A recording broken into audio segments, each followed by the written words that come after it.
Do you know how to open my show?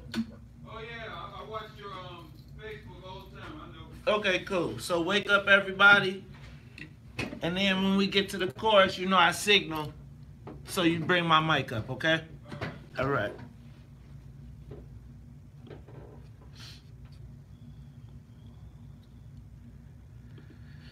Oh my goodness. Close the Matrix and page. Let's go to YouTube.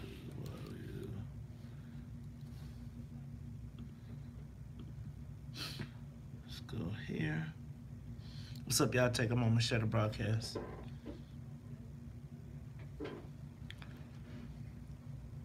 What up, Brian?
too tired. Me said.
Let's see where you're at.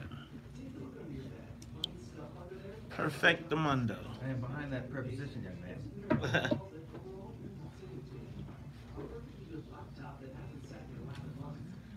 Let's go to Maze. Let's go to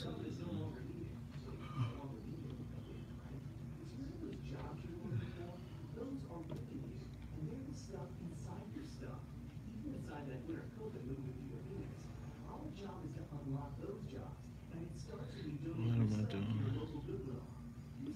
Adding it to the timeline.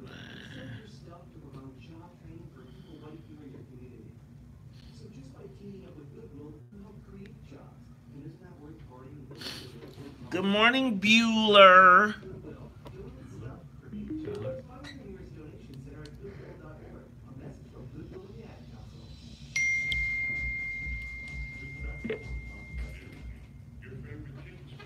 All right, Carmen Coburn.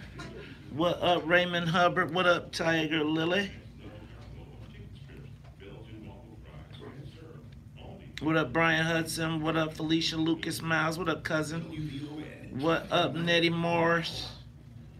What up, Ian J. Leverson? What up, my brethren? What up, Philip Samuels? You know, I think I might even be able to come down just a little.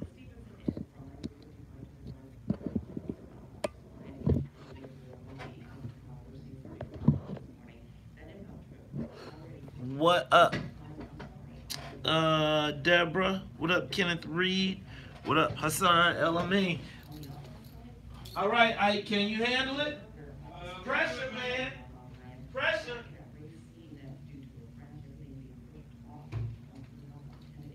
You determine how the whole show goes.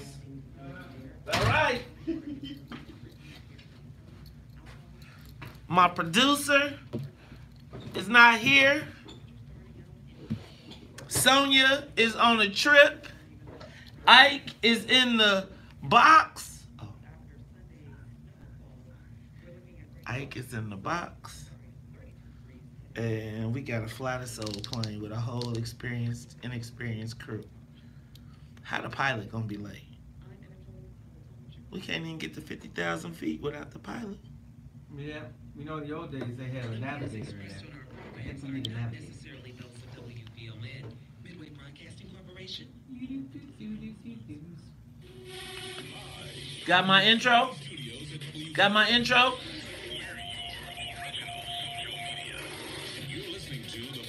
See, we got a rookie in the studio right now. We holding it down. All right, let's see if he can handle it, y'all. I don't want to have to act up. Y'all know I can be real ogre.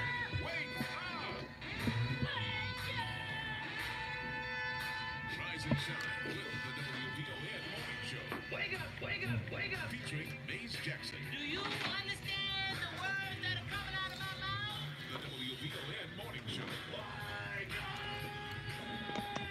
Call 773-591-1690. Wake up. All right, y'all. Uh-oh, he got it, he got it. He hitting it. I said, you gonna do it? He said, man, I listen to the show every morning. I was like, that's what I'm talking about. I was ready to be fussing, y'all. I was ready to be mad. He did his thing. And now if you gotta just watch my cue, you gonna be good. Oh, ho, ho. Wake up, all the teachers. Time to teach a new way. Next man up. Next man up. All right. What up, Erica?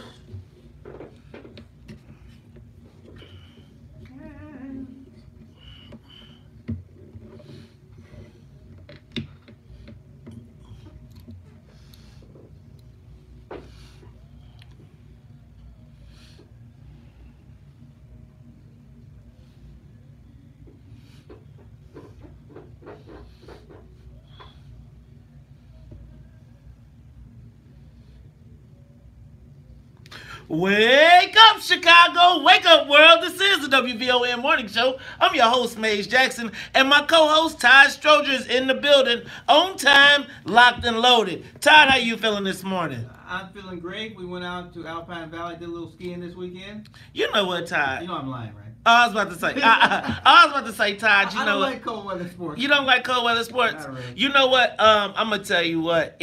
Winter was. You know what? Yesterday was the first day of Game of Thrones, and one of the themes of Game of Thrones is winter is coming. Winter is coming. Apropos. Not only was it apropos, I think it was what do you call it? Was not foreshadowing. Is it foreshadowing? I just thought it was like, how deep is it that the world estimated that 1 billion people would be watching Game of Thrones at the exact same time. And the theme of it was winter is coming. Well, actually, winter is here. And how does it happen to snow? Do you think HBO had anything to do with this? They're not that good. You think, you sure? They got a lot of money, man. Game of They do have Thrones. a lot of money, though. You never know what they can pay for these days. All right, y'all. It is the WVON Morning Show. That's my man, Todd Stroger. I'm your host, Maze Jackson. And I got to say what's up to the WVON Morning Show team, but we got a little hiccup going on. So right now, let me do this. Let me start by saying welcome back, Annette Flournoy in the newsroom. How was your weekend? My Sunday with Tiger Woods. Tiger Woo! I woke up early in the morning and watched golf from beginning to end, starting at 8 a.m. Had a television on in each room, so every room that I walked into, I wouldn't miss anything. It was amazing, phenomenal. So happy for him. Tiger Woo, Tiger Woo, Tiger Woo. You know what, boy? Let me tell y'all what.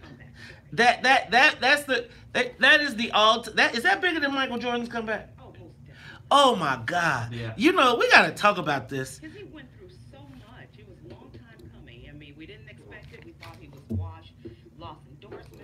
Well, Nike stuck with him, so they're all celebrating this morning, I'm sure. Man. It was just an amazing. Just I had no doubts. You had no doubt. No, I always knew he'd come back. You did. I just didn't know if he'd actually win a major, but I knew he'd win tournaments. Well, I think he always gonna win tournaments, but to Yeah. win that, okay, you know what? We're gonna save some time for Tiger Woo because Tiger Woo is like a conflicted situation because I was already bringing Tiger Woo back to the barbecue and everything, Yeah. and the sisters was like, hold Hold it. So we're gonna talk about that when we come back, cause they was like, he's still dating that white woman. Is he still dating the white woman? I was like, no. You know what? See, I'm telling you, I think we got to talk about Tiger Woods, because I think that there's like, even the black people that are cable Asian, white people still know you black. So as much as you want to be all the world, you still black. But you know, we're gonna talk about all of that today. But let me say what's up. So right now, you know what? Sonia Escobar is on the road. This is spring break for CPS and a lot of Chicago Catholic school students. So they are all, and during this time, this is the time when black kids go to black college tours. And so Sonia, our very own Sonia Escobar, is on a upward bound black college tour with her students from Chicago State. So she's going to be gone all week. Now, y'all know I get a little nervous when we got different people in the plane. So that means that Titus is going to be sitting in. Our super producer, Sonia Tompkins, will be here shortly, because her and Titus are jump-starting a car on the way to work. So, you know what? I was getting a little nervous as we were sitting on the runway. But I want to send a big shout-out to my man, Ike Moore. Right? Now, y'all know what, Ike is a comedian on the side, so we're going to have to get him to come tell us some jokes one of these days.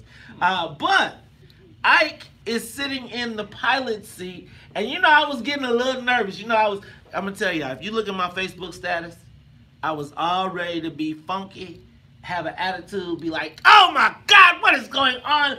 Substitute pilots, I mean, they're well trained. Man, let me tell you what. I was prepared. Look, I had my attitude ready. I was ready to be like, let me tell you, I said, Ike, are you going to be able to handle getting the soul plane together? I was like, look, man, you mess up my intro, it's going to be a problem. It's going to be a problem because it starts the day wrong. Let me tell you, he did not miss a beat. So shout out. Let me tell you though, Todd, I went to say, you know how my intro goes. I was getting ready to growl. He was like, well, yes, I watch the Facebook Live every day. I was like, what that? You know, then I was like, it reminded me of what happened to me yesterday. You know what? It reminded me of what happened yesterday. Yesterday, I went to the grocery store, Mariano's. I was there at like 7 o'clock in the morning. You know how when you're at work and it's the first person in the door and you be like, really, dog? You couldn't wait? You couldn't just let me get in and get... And you know, I got a cart full and I'm all chipper because, you know, I'm used to getting up at 4 o'clock, so 7 is late. And the sister who was in line, you know, she had a long night. And she was mad that next morning. And she was all attitude, face twisted up. And you know what? I said, you know what? Your hair looks so nice. And her whole attitude changed. And she got nice and everything. And I was just like, if you say a kind word to somebody... But did it look nice? It really did. She had just got a fresh braid. It looked like it was so... You know, when you get... She had a long night because she was up all night getting her That's braid. probably it. Because it was... You know how when you get the braids Yeah, that fresh... look lit. Right, when your whole face was tight. That might have been it. But when I told her her braids look nice, let me tell you, she got me. I didn't even have to pay 7 cents for my bag. That was so dope. So, Ike, you never know how you could change somebody's day. You changed my day today, bro. You know what I'm saying? He was like, I listen every day. Ty, how deep is that, man? See, it was all the millennials ain't lost, man. I knew you could do it. Ike, you know what? We gonna get Ike. I be checking Ike out on the Facebook Live. He be standing on the mic. You know, one day we gonna see you when you famous. Don't forget the little people, okay? Don't forget the little people. Yeah, he's talking about me. I'm 5'6.5". And a half Well, in the 3/4 shoes. actually. All right, hey y'all. So okay, let me. I got a few things. I'm gonna run through and then we're gonna go to traffic and the weather. But before I do, did you see your boy Burke? Got another person indicted. Charlie Chu is his name. I don't know what his name. Let me get his Charlie name. Chu? It's Charles Cui. So I don't know how you say it in Chinese. Cui. Could be true. Okay, so Charlie Chu. For now, it's Charlie Chu until we get a better pronunciation. Yeah. Has now been indicted for association with Ed Burke because Ed Burke apparently gave him a card and told him that he got him some tax business and then he got his signs and permits, all stuff. You know, I read that article, and I'm thinking, man, the feds are really trying to stretch with this. No, I don't think they're stretching. I think they're squeezing. I think that if you... Well, no, I get you there. I think if you are a North Shore businessman who lives in Highland Park and it's the FBI, and they say, Mr. Chu, you are now federally indicted. Now, let me tell you, You can either go, we can either send you back to China. You know they don't take very well to criminals. You might lose a hand or something. Or you can talk to us. And guess what? Call from the State Department now. Guess what? Charlie Chu talking. Look, but I keep telling you, But did you read the whole thing? Yeah, I did. I mean, the way it read, this was all about Chu. This wasn't about Burke. Chu was like, we need to do this because maybe Burke will be on our side. It wasn't like Burke said, if you do this, I'll be on your side. And that's all the paper has. Clearly, if there was an indictment tied, there's a little bit more there. You know what I've learned? What? That even if the prosecutors prosecute at 98%, sometimes they stretch it. Okay, well, I'm going to tell you what. We'll go back to traffic. We'll talk about it more when we come back to traffic, after traffic and the weather. More of the morning show with Maze Jackson. Oh, we got a clock. Look, I ain't trying to direct the show now. There it is. He like, take a break. All right, good job. It's a real clock. It's time we had an uncomfortable conversation. All right, y'all, take a moment, share the broadcast. Share the broadcast. Just be good to me. Okay, so how do I get to the page? How do I get to that on Facebook? For today, I just can't seem to find it. Hold on. Let's see. Maybe I go to the Maze Jackson page. Team Illinois. Good Lord, y'all working out. All right, y'all, take a moment, share the broadcast. Go to the Maze Jackson page. You should just go to your page and go to your notifications. You're tagged in the post. So if you go to your page, you should be able to go into your tags. Notification. What up, Brenda? What up, Sly? What up, Deborah? What up, Mark Allen? I ain't been hearing your voice lately, man. What's going on? What up, Julian Sample? What up, Sly? What up, Tanya Harper? What up, Linda Perry? What up, Eddie Jones II? What up, Felicia Gatewood? Bolingbrook in the house. I was in Bolingbrook this weekend. What up, Michelle Flay? Shoot, Bolingbrook. Let me tell you what. In 1 square mile, Bolingbrook has more than the entire south side of Chicago. More what? More retail, more things to do, more wonderful things. Let me tell you what. You know who's not there? Who? Strogers aren't there. The You Mullins see how aren't there. that's worked out for you, right? Let me tell you. I'm gonna tell you. If President Steele wasn't President Steele of the Cook County MWRD, you could count. Maze Jackson would be trying to live in Bolingbrook in a big fat old. Do you know what I could live in Bolingbrook for what I live in Chicago?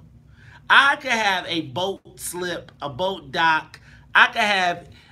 You know what? I could probably live So in you're trying to say your dollar would stretch? beyond stretch. Beyond stretch. It's like living in the South. That's why everybody goes to the South, so the dollar will stretch. I do not want to live in Bolingbrook. Nothing personal, Bolingbrook. I just like I tell you, my city. Shoot. Just like you like your city. Man, I love the city. Don't get me wrong. I mean, I would keep an apartment in the city. Like if I could, what I would do is You're a big boy. I would get a house in Bolingbrook. And be divorced. What? I would get a house in Bolingbrook Yes. and first of all, I don't mean be speaking no divorce, nothing She in my would life. not want to live in Bolingbrook. You didn't let me She's finish. too smart. So I would have. Nothing against I have a Bolingbrook. mansion I in just wanna say Bolingbrook. that. And then I would have a place like in Old Town, which is right. Like I'd get a 2-bedroom apartment in Old Town that keeps you right downtown, so you really don't have to do too much driving. Right. Stay downtown, stay in the city during the week. Break out to the suburbs on Thursday night or Friday. Maybe I'll get a place in Michigan one day. How about that? I'd rather actually, I think Lake Geneva better than Michigan. Well, maybe Michigan now that Michigan's updating their laws. Well, you know, there was a split in the old days. The Dailies lived in Michigan. Madigans up in Lake Geneva. Ah, dang.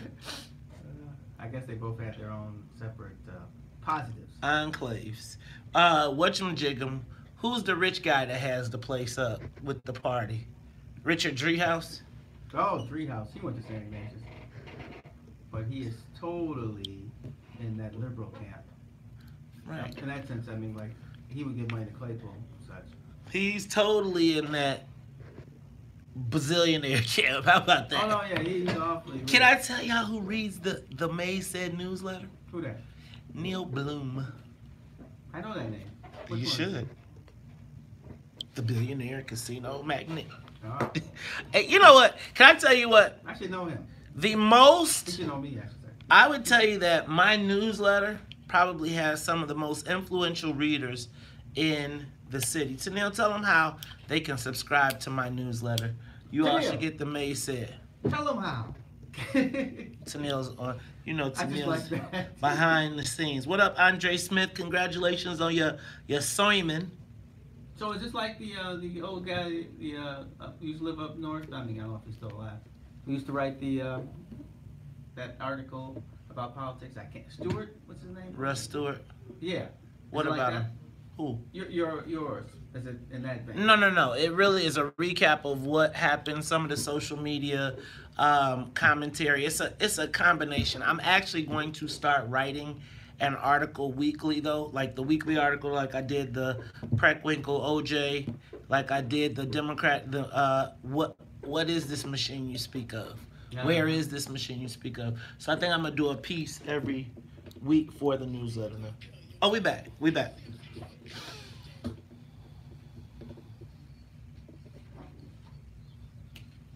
So viciously.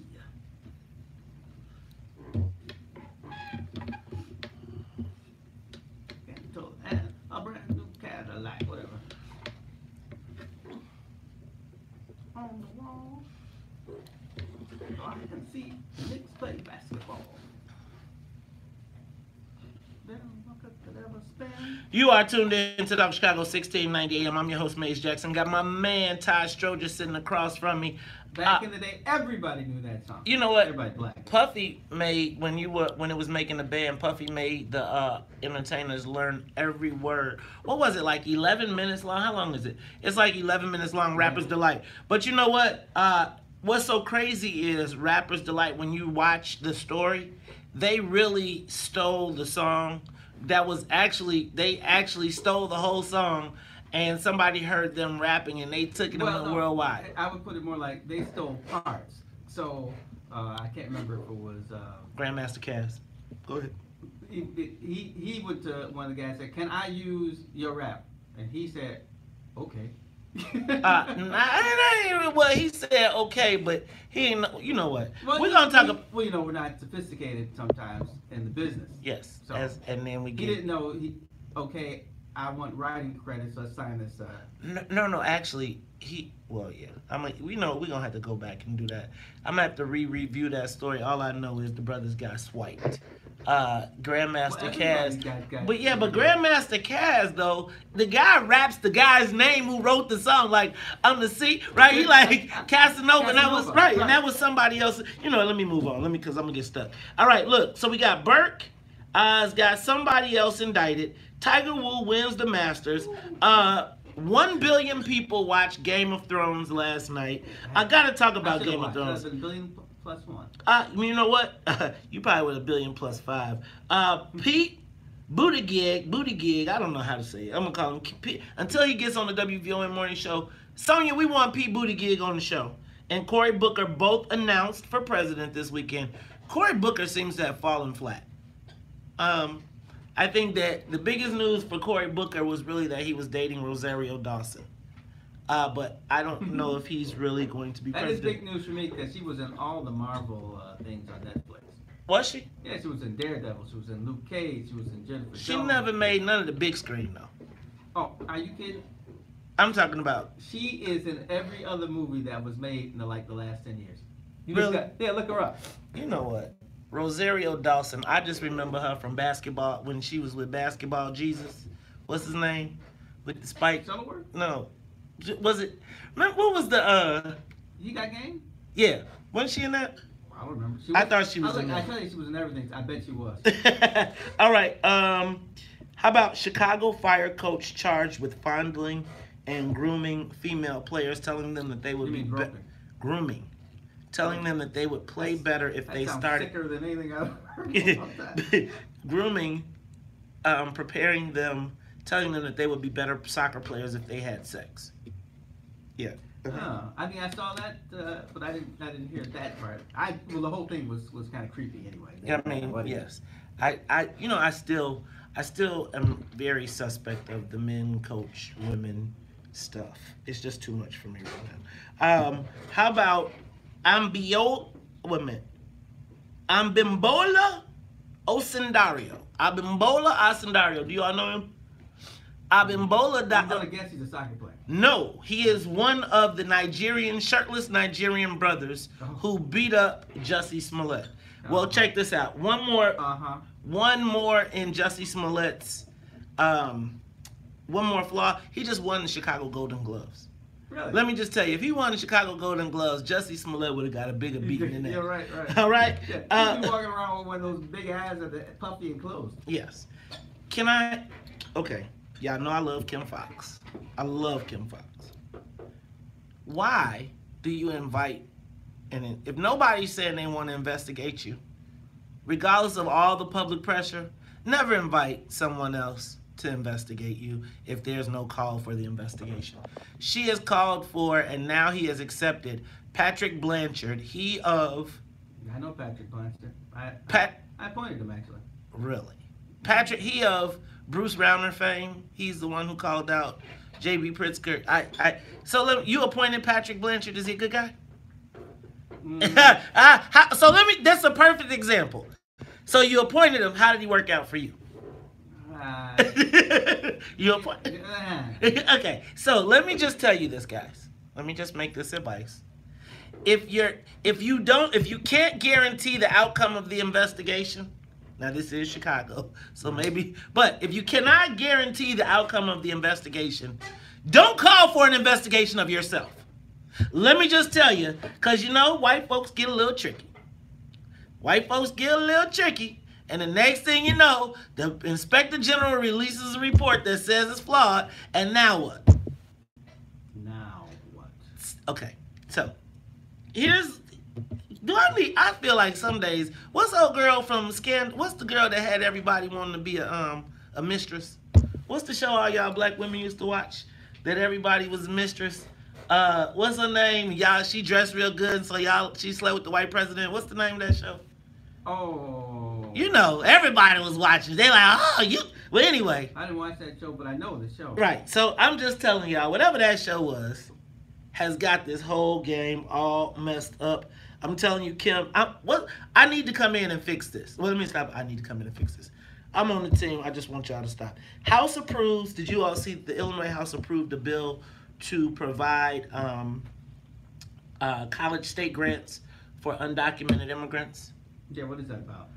That is about the Latino caucus having just a little bit too much juice down in Springfield and people getting carried away. So now that Donald Trump is preparing to drop off all the undocumented immigrants, all these laws that y'all keep passing that we got to pay for, what happens when we get 20,000 new undocumented immigrants and you got to pay for them? All right, we're going to talk about it all, though, when we come back. Plus, social media question of the day. It's the WVON Morning Show. Hey, Titus, can we get this thing to 50,000 feet? Titus, he's the musical conductor for this week. We'll be back after traffic, news, and the weather. Kerry Washington from Scandal. You knew it. I'm telling you. See, look, y'all. But that's not her name. Olivia Pope. I need to be May's Pope to come save the day. Todd, we could come in and just swoop in and just be like, look, get this person, whack them. We'll be back after traffic, news, and the weather, though. Okay, people, let me just suggest this. Never, ever, never invite an investigation of yourself. There will be at some point in your life plenty of people who will call for their own investigations, right? And so, never bring a pox upon your own house. What do they say when you're a lawyer? What? Don't ask the question unless you already know the answer. Yes. So his investigation might be larger than what she wants. And there might be some things that he says that she doesn't want the world to hear. And it might not be about, it'll be about this. And he might not say she did something wrong, but it might be like, well, I would have done something like this or differently. Because this is going to be his opinion. So his opinion might not be what her opinion feels. Yeah. So you just opened up a can and you don't know what's gonna pop out. But here's the thing. You can't open the can. Right? Like, if a can of worms is going to be opened, let it not be you that opens it. Now, let me just say this. See, this is where politics and all this stuff comes into it. What if there is a majority of members on the Cook County board that, now Todd, would the board have to call for the investigation? How does he get involved? Because if the board... No, he is his own... Police. Yes, he can do whatever he wants, pretty much. But she asked for him to investigate it. Remember the last time somebody did this? Remember when Blagojevich said, "Bring it on"? That's never good. Remember when Gary Hart said, "Follow me around"? Next thing you know, they're like, "Hey, you're sleeping with that lady and he's out the race." Yeah. You never know what may come out when you start asking people to look into your life. And what happens if it's not her? What if it's somebody else? Ty wants y'all to see him stripping. It's still her office. Anything negative will reflect on her. Oh, you got it. You got the camera. We still got time. Yeah, it's still her office. Even if it's somebody else, he says, "Well, this guy screwed this up," it's still going to reflect on her. So that's not to cause more trouble, or at least stir the pot where things can start smelling, and you're like, "What the hell is that?"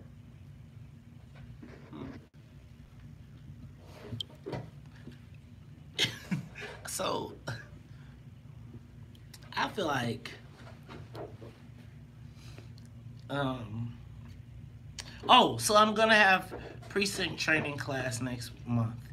Would you all like to come to precinct training class? All right, so here's the thing though. Because it's gonna require so much time, there's going to be a fee associated with it. But once you have the fee, then once you complete the class, then you will be certified in the ways of the sword, the beginning. And then there will be a series of political educational processes that will allow you to be eventually able to come to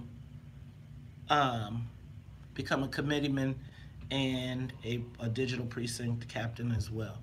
So I am also going to be launching an educational series.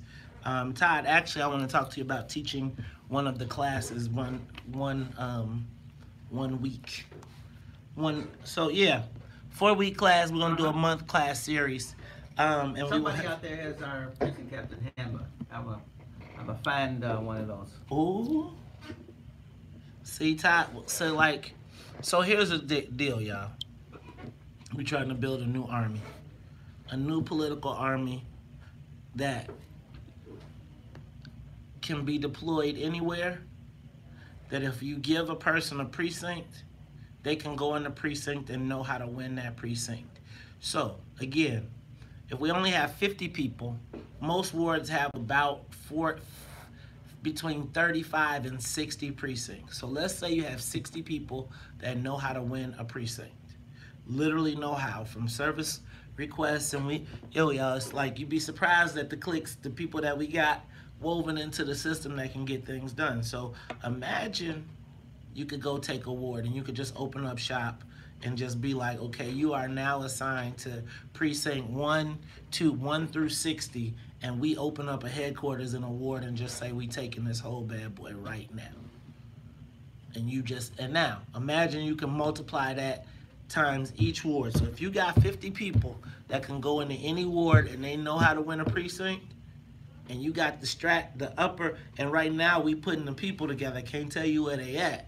But as they continue to move, we can move our own stuff through the system, right? So now, imagine somebody crosses you. So right now I'm saying I would like to be armed and prepared to come help take a municipality over this next go round. So think about this.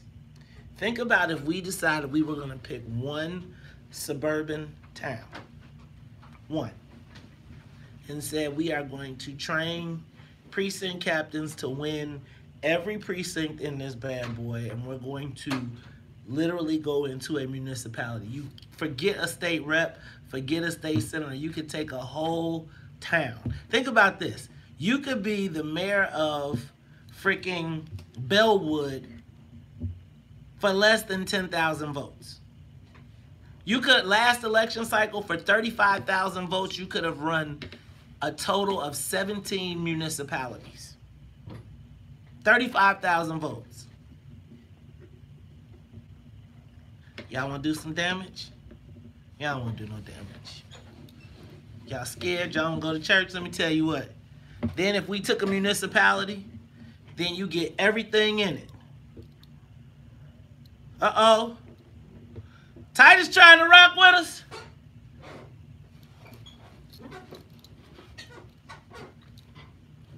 Why do I feel so low? It's so low. This is low. I only got one ear. One ear. No, that's your thing. Because it's loud over here.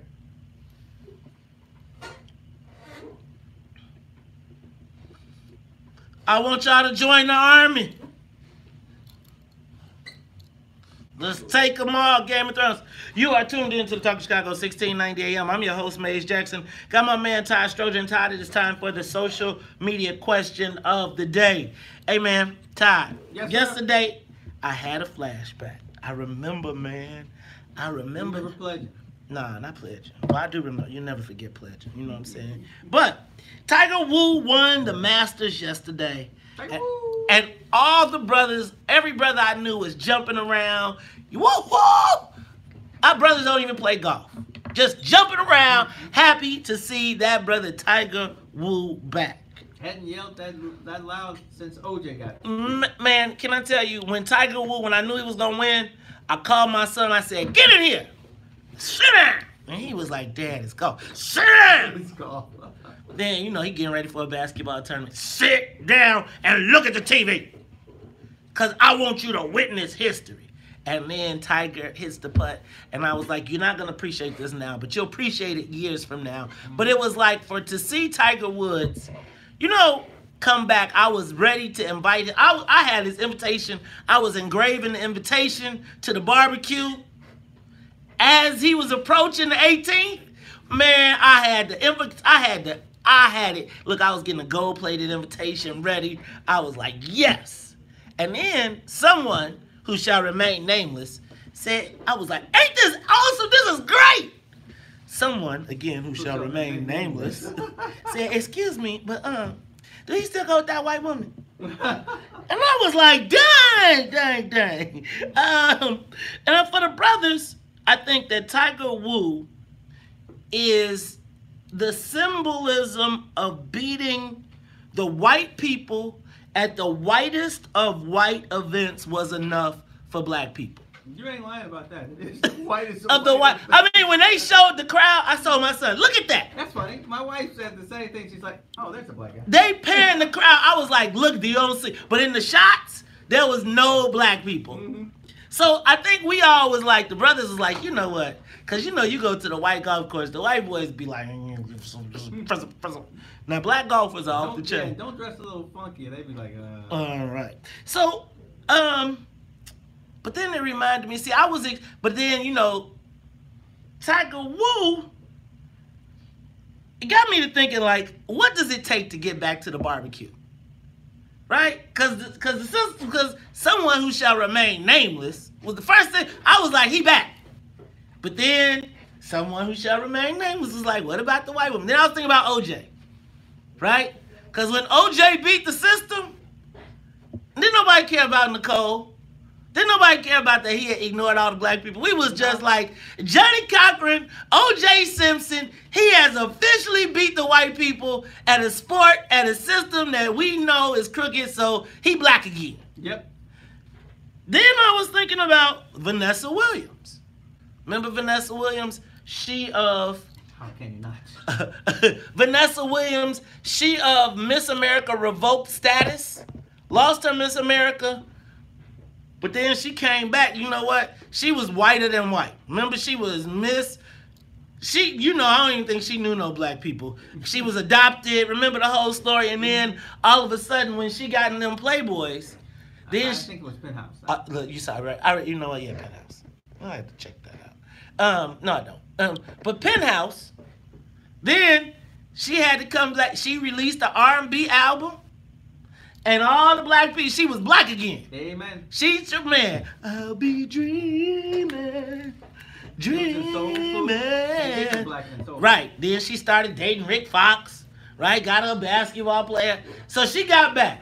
So this is what I want to know. Social media question of the day. How do black people that sold out come back black? Right? Because there's people saying Tiger still ain't getting the invite. Doma T was on social media last night talking about, I don't care. See, Doma T is typical millennial. Just like the millennials was ready to throw Michael Jackson overboard, he was ready to throw Tiger Woo overboard, not recognizing that Tiger Woo gets to come back, in my estimation, to the barbecue. Not because Tiger Woo was at the party with a white woman yesterday.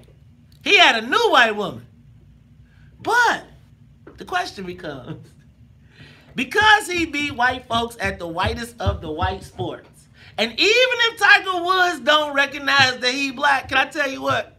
Every white person there is like, this, man.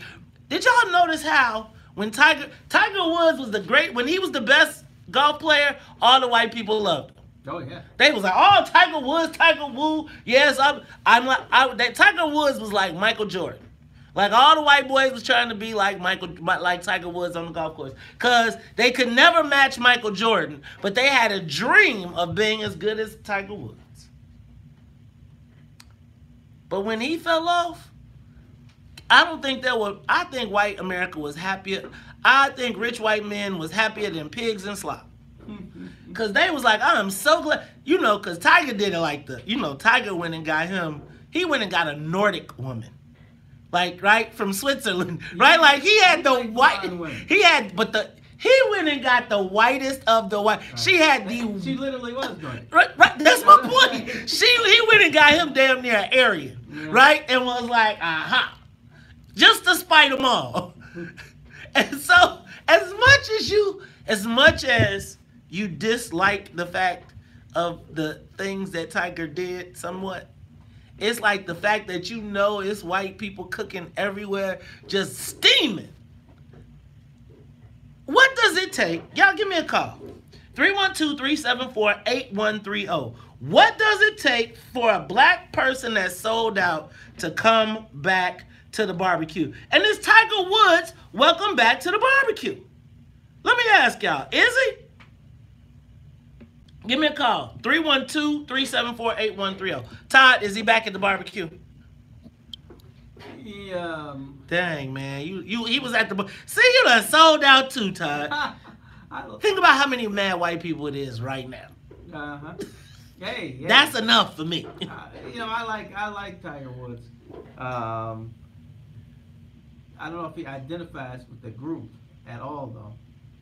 And, I wanted to see him win, for me, it's a great thing, and people see it, and I don't care how he feels about himself. Like you said, the world sees him. They see a man of some African descent, and so that's how he will go around life. I doubt too many people think, "Hey, I bet you that guy is Thai."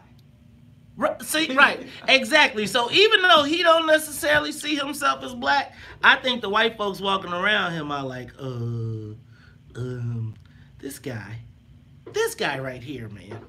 I'm telling you now, Todd. Let's go to Michael O'Connor on line one. Mike, you want to talk Chicago, 1690 AM. What's morning? To the WVON team. Look, let me tell you something. A lot of us purport to be faith-based. And whatever that faith-based is, we give people, hopefully, a second chance. I think that anybody who wants to come to the barbecue needs to be at the barbecue, because we need all the help we can get to pay for the beer, to pay for the ribs, to pay for the patio fire equipment. Hey, you got the spaghetti. Come through and give their voice. And I got a feeling, I'm one of them people, Maze and Todd, that I remember when Todd first won. And I was in a sea of white folks down at the Chicago Board of Trade. And between him and OJ, I almost had to carry my razor on the floor just to get through. But I was truly proud of the fact that somebody who looked like me, even though they didn't know they was me, won once again. And that's my comment. Y'all have a good day. Hey, Mike, that's my man. I appreciate you. See, I think Tiger gets to come to the barbecue even though he don't want to be there. Right? I think somebody got to throw him in the trunk and be like, hey, man, you going to eat you some ribs today. I love to have him. And I think you got to have some kids. I think you got to bring the kids, right? I think Tiger can't bring no date to the barbecue because, you know, he ain't going, you know. But I think that Tiger, if he wears the green jacket, he should get a plate to go. Right? Right. See, he come to the barbecue, but with some aluminum foil. Right. He can't come to no aluminum foil. We gotta see how he act at the plate. But see, my thing is, we want the kids to come so that they can they gotta meet their cousins. See, the problem is, you know how you got the fancy family member that move away, and then he don't come back to the cousins, and the kids don't know how to play black games. They ain't never played it. They play tag. They ain't never played, you know, they ain't played Mr. Freeze. They played freeze tag. You know, they played hide and go seek. They didn't play, you know what I'm saying? And so I think that we got to bring Tiger back to the barbecue so he can reconnect with his roots. Look, we'll talk about it more when we come back. It's Talk Chicago 1690 AM. Morning Show with Maze Jackson coming up on the Talk of Chicago 1690. Tiger Woo to the barbecue. Tiger can't bring Becky to the barbecue. And if Tiger bring Becky to the barbecue, can I tell you what? Y'all know how y'all do when Becky come to the barbecue. You know how the sisters do. Y'all better stop it. Y'all just give her the treatment. The treatment.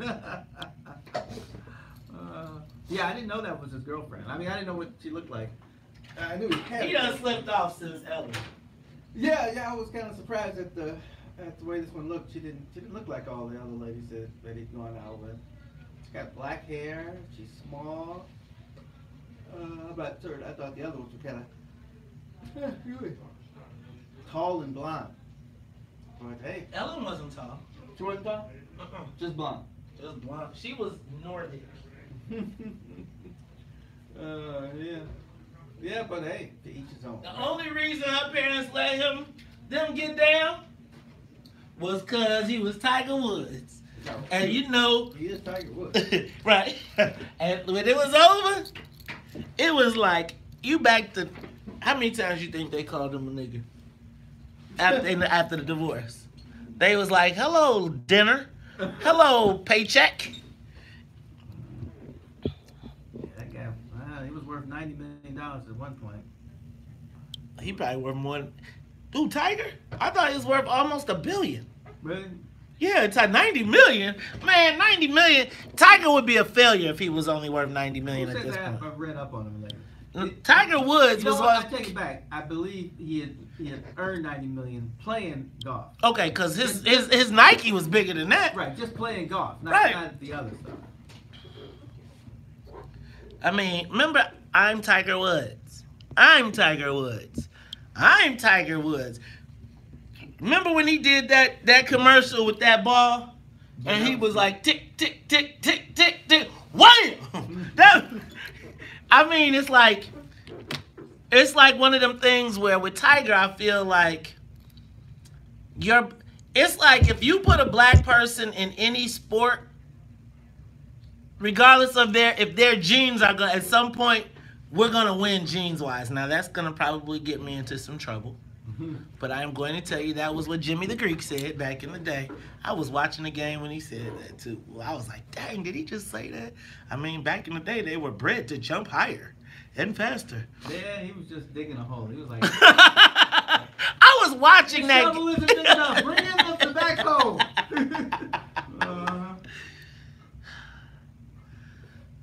Oh, yeah. Call all the Morehouse men. All the Morehouse men. Y'all know y'all know. Now, to all my Morehouse fellas, remember the big debate about the dress code? Oh, I remember that. Well, guess what? I guess that's not a problem anymore.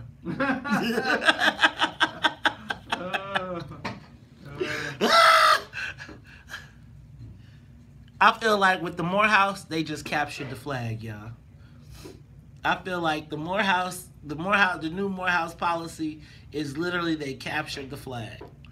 To me, Morehouse is the ultimate symbol of black male education. Now, higher education. I'm not saying that it's the best school, and I'm not saying it's the only one, but I think when you think about, like, I think that almost every black man that went to college, that knew about colleges, at least considered Morehouse or thought about it. I'm not saying that it was your top 10, but I think like when you start going through your educational choices and you have the ability to pursue higher education, I think that Morehouse crosses everybody's list. And I think like, at least in my era, I feel like it is a pantheon of black greats. And I feel like there was a concerted effort to conquer Morehouse because of the place that it holds. I think if you get Morehouse, the rest of them will fall. But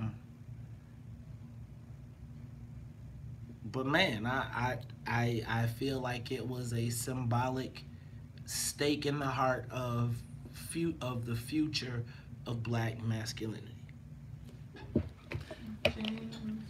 Hit that door, Ty, would you? What? Would you hit that door? Okay. Need ya, who could ever need ya? Chill where we need ya, yeah, we tease him a lot, but we got him on the spot. Welcome back, welcome back, welcome back, welcome back. Welcome back, welcome back, welcome.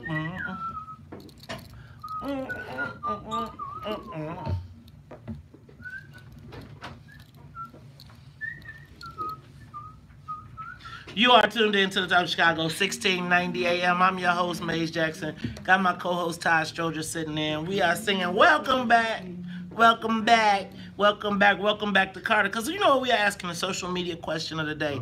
How do black people that sold out come black? See how I did that, come black? You see how I did that? I see that. You see how I did that right there? See, y'all thought I had a typo. That went right over my head at first. See, it's not hard to go over your head, Todd, you know. Oh, man. That's 3/4. Bro. Look, so what does it take for how do black people that sold out come black? I think that Tiger Woods, just by the sheer fact that he just dominates white people in the whitest of white sports. Yeah, you can't get any whiter than that. Yeah, I mean, maybe hockey. Or but tennis. Even hockey you can, huh? Tennis? No, we watch tennis. Tennis is getting very dark. Tennis. Speaking of getting very dark, especially in the women's side. Let's go to Steven. Steven, you on the Talk Chicago 1690. What's up, man? How do black people that sold out come black? Well, I just wanted to point out that when it's a man with a white woman, they say we sold out. But when it's a woman that's got a white man, they say she found love. Serena, both got white men, and they were treated like gods when they won. So why isn't Tiger invited to the barbecue? That's all I have to say. See, Stephen said to someone who shall remain nameless, sisters who shall remain nameless. Yeah, because it is black women running around here cheering Serena because she got Let me put it this way. Go ahead. And my wife kind of said this before Serena even popped up. She's like, why is it that black men want to get rich and go and marry a white woman who was a waitress? Serena didn't do that. She married somebody who was, like we say, equally yoked. So I think that I mean, we can talk about OJ all we want and his wife, but where do you find his wife? Well, see, that's a Waffle House. Did he really? Yeah, she was a waitress. See, maybe not the Waffle House, but it was something like that. Okay, so here's the thing, right? I think that, well, you don't know. My theory is like, well, I see that. I think your wife and I have pretty much close to the same theory. Usually, if you see a white man with a black woman, she is a 10 or she is doing her damn thing. Right. If you catch a brother with a white woman after high school, things don't always turn out so well. And I think that that's the perfect case. You know, Todd, I think that,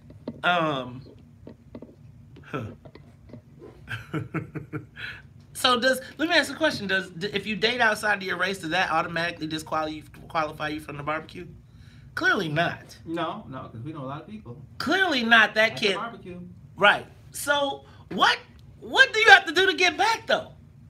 Like, see, I feel like if you took the heart out of all the white golfers around the world, I mean, can you imagine how many Negroes we have been on the golf course? All you gotta do is watch one Little Rascals episode when we were the caddies, and you can feel like, you know what, Tiger Woo, let me tell you, you won just for that. See, I feel like we can't let white folks know that Tiger Woo ain't good. You know, golf is the whitest sport. I was just thinking about. I mean, because there's only one other black guy I know on the tour. Who? And I don't know his name. It's Harold. No, it's Harold Varden. And his name got to be Harold too. You know what I'm saying? Harold. See, all you have to do is go to a golf outing, a golf match, a golf tournament. I went out to, what's that place out in Lamont where they Cog Hill? Cog Hill. Let me tell you what. You want to feel uncomfortable as a like you. That was like, I felt like Selma, like the lunch counter or something. Like when I went out to that place, I felt like I was at the lunch counter and it's like, this right around the corner. It's like 20 miles from my house. Think about the Masters. They had to change the rules so Tiger could play. What do you mean? Think about, wasn't the Masters, didn't they say, oh, no colors? They were one of the last no color places. For Tiger. Well, because that's when he became King Glacier. He was such a big draw, man. What was his name? Lee Elder? Lee Elder played there. Think about this, though. These are places, that's the bastion of white privilege. You don't even let black people come to Beverly Country Club. Well, you know, the speaker throws an outing there. But that's the only time you come. There, yeah, but you can't be a member there. No, they got members. But you got to be bleach blonde. You got to be. I seen the black members they gotten, boy. They can pass like a mug. Look, it's the Talk of Chicago 1690. When we come back, we'll continue. We'll talk to Amisha Cross. We got to talk about what's going on in D.C. Them undocumented immigrants coming to Sanctuary City, Chicago. Yeah, what y'all gonna do? And you moving to Bolingbrook. Shoot, I need to. Shoot, let's talk about it all when we come back. The Talk of Chicago and the voice of the... So y'all letting Tiger Woods back to the barbecue or not? I'm letting them in because the white people just too mad. Yeah, Lee Elder is the first black guy to be in the Masters tournament, and that was a big thing because you're right, they didn't want him there. I think that's like 1974. Okay. I think they were find that. What was that? But yeah, golf is the whitest sport. Costs a lot. Amisha Cross should be caught. We gotta talk. Costs a lot for lessons. So you needed another job and that what you gonna get it? It's not I don't you know it's not cheap to go out in the courses. I mean, even if you go to Jackson Park and you walk, I think it's like $21.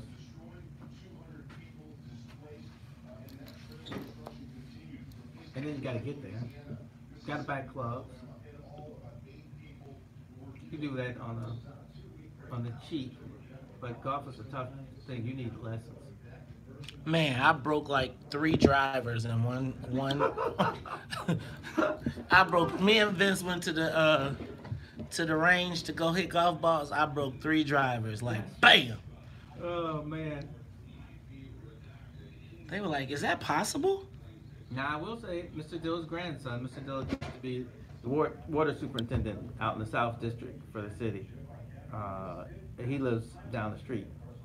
His grandson is on a scholarship. I think he may be graduating this year from FAMU, a golf scholarship. You know. Hey, you get a scholarship to the golf, and they got a golf house let me just tell y'all what. If you can get your kid in the caddy program, I know it sounds crazy, but the caddy program, and they get to live in a golf house at the universities, them houses be off the chain because all the golfers are rich.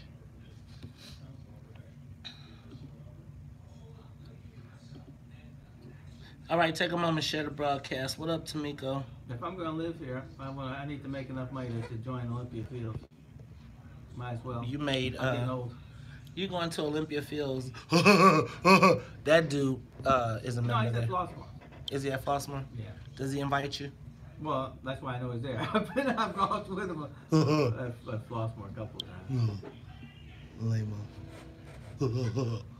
Anyway. Sometimes I go to their golf outing that they throw. And that's pretty much a freebie for me. So. Well, I'm gonna tell you, it's gonna be some issues with that in a minute. I probably would look. Did you see why? You saw why that dude got indicted for referring business? Yeah, dog. It's going down. It's going down. It's going down. I heard y'all need to stay off them phones. Heard it's getting tight around here. May 2nd, boy. People getting nervous. See, I'm telling you now. You know why they put that indictment in the paper? Because everybody who passed the card, who said that, who thought that way, was like, wait, you can get indicted for that? Yeah, exactly. Hold it. You can get indicted for that? I have something I want to talk about. I'm just telling you, it's what it is. And what I think that shows is, Todd, it shows that there's a network, right? So the way it happens is, when you get into that web, they chop you up in a bunch of different pieces.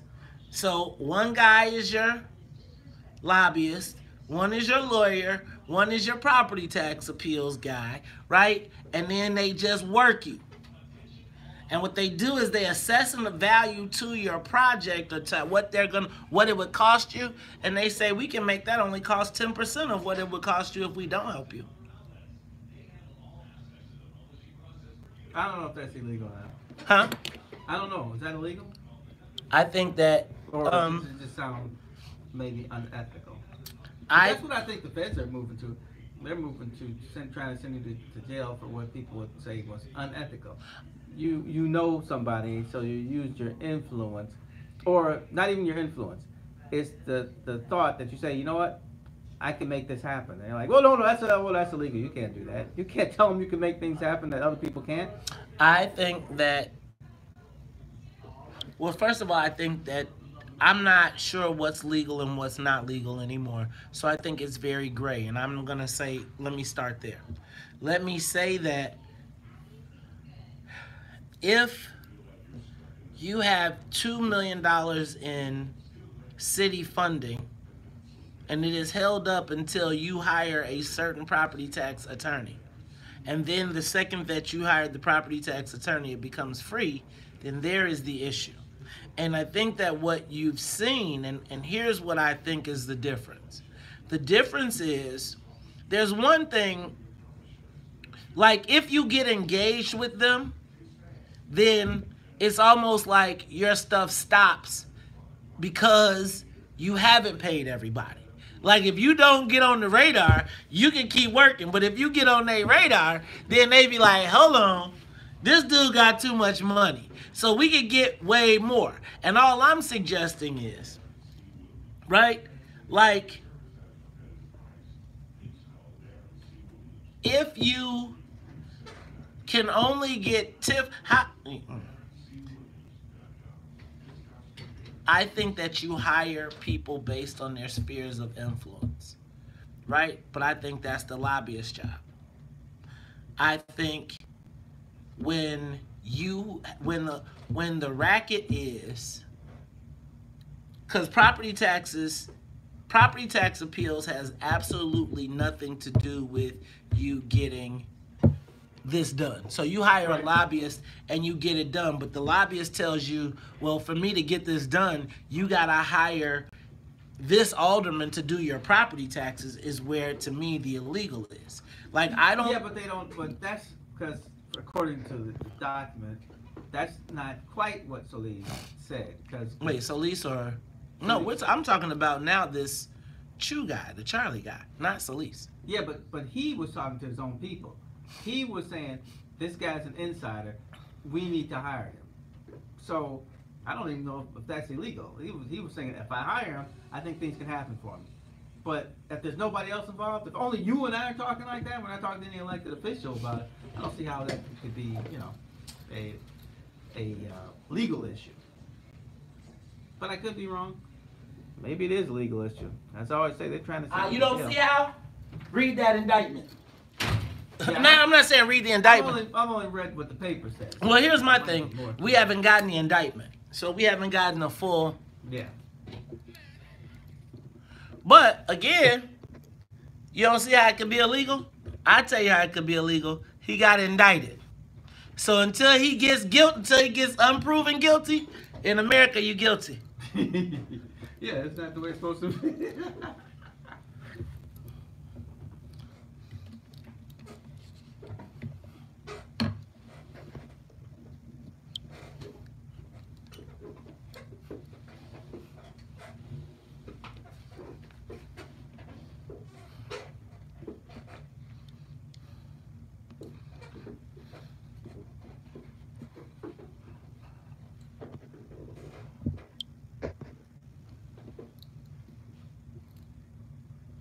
You are tuned in to the Talk of Chicago, 1690 AM. I'm your host, Maze Jackson. Y'all know how to do it at the top of the hour. Gotta say what's up to the WVON morning show team. My girl, Sonia Escobar, is on a black college tour, but in her place is my man, Titus is in the building. Gotta say what's up to Ty Stroger, Annette Flournoy in the newsroom, and I am the host of the WVON morning show, Maze Jackson. But y'all know how we do on Mondays. We take the soul plane to D.C. to pick up our Washington, D.C. correspondent, Miss Amisha Cross, world famous TV. You know what, Amisha, I'm glad you got time for the little people still. Mm-hmm.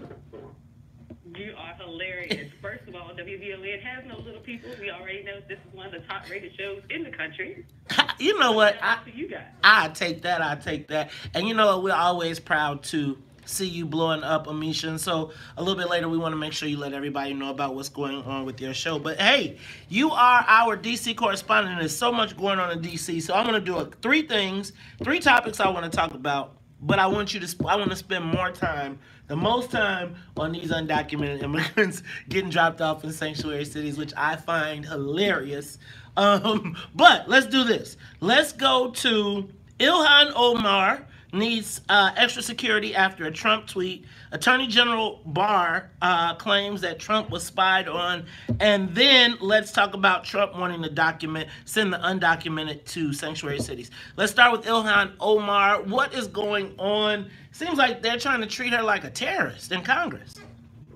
Absolutely. So Ilhan Omar has had a known history of sometimes tweeting things that many people find issue with, specifically as it relates to anti-Semitism. She made a comment a few days ago about 9/11.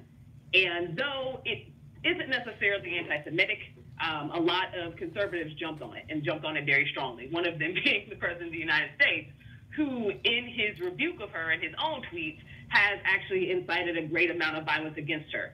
As of this weekend, she has had thousands of calls as well as letters threatening her life. Security has been amplified. House Speaker Pelosi actually put out a call for that so that she would have more security, not only for herself, but for her family back in Minnesota. So this is a very real thing. She is getting very real death threats. She is getting pictures of weapons that people would use on her, and it's a very scary thing for her at this point. Now, let me ask. The president has yet to delete the tweet or even take back any of the comments he made. Now, let me ask a question. Is the president wrong? So I am confused about Ilhan Omar's allegiance sometimes. It seems to me that sometimes she is very critical of the United States. I'm not saying that she shouldn't be in some cases, but I am oftentimes confused as to whether her allegiance is with the United States or is she there to really be a critic of the United States on a very large platform. Am I missing something? I don't think that you're missing anything, but I will say that Ilhan Omar, a lot of the controversy around her hasn't necessarily been her not being being American or being true to American values. It is more so comments that she has made on the campaign trail, comments that she made for years before she actually ran, and comments she's made in this position that are considered anti-Semitic, and considered anti-Semitic from both sides of the aisle. She seemingly has not backed away from a lot of those. She has gotten rebukes from the higher ups on the Democratic side. Again, Nancy Pelosi, and Nancy Pelosi did it very publicly. She has also gotten them from several conservatives. At the end of the day, the Jewish lobby is very large. They have been friendly to the Democratic Party for years, and there is a lot of angst right now around the comments that she's made. All right, so I think that we gotta pay attention to this, because I think this thing is escalating, and I think that I think this is one more of those race clashes that we gotta keep an eye on. Talk to me about Attorney General Barr claiming that Trump releasing the report and planning to release the report and suggesting that Donald Trump was spied on by the U.S. government. Absolutely. So Attorney General Barr was giving testimony last week, and it was a grueling amount of testimony where they covered various things, but the one that was probably the stickler with most people was his commentary on the president being spied on.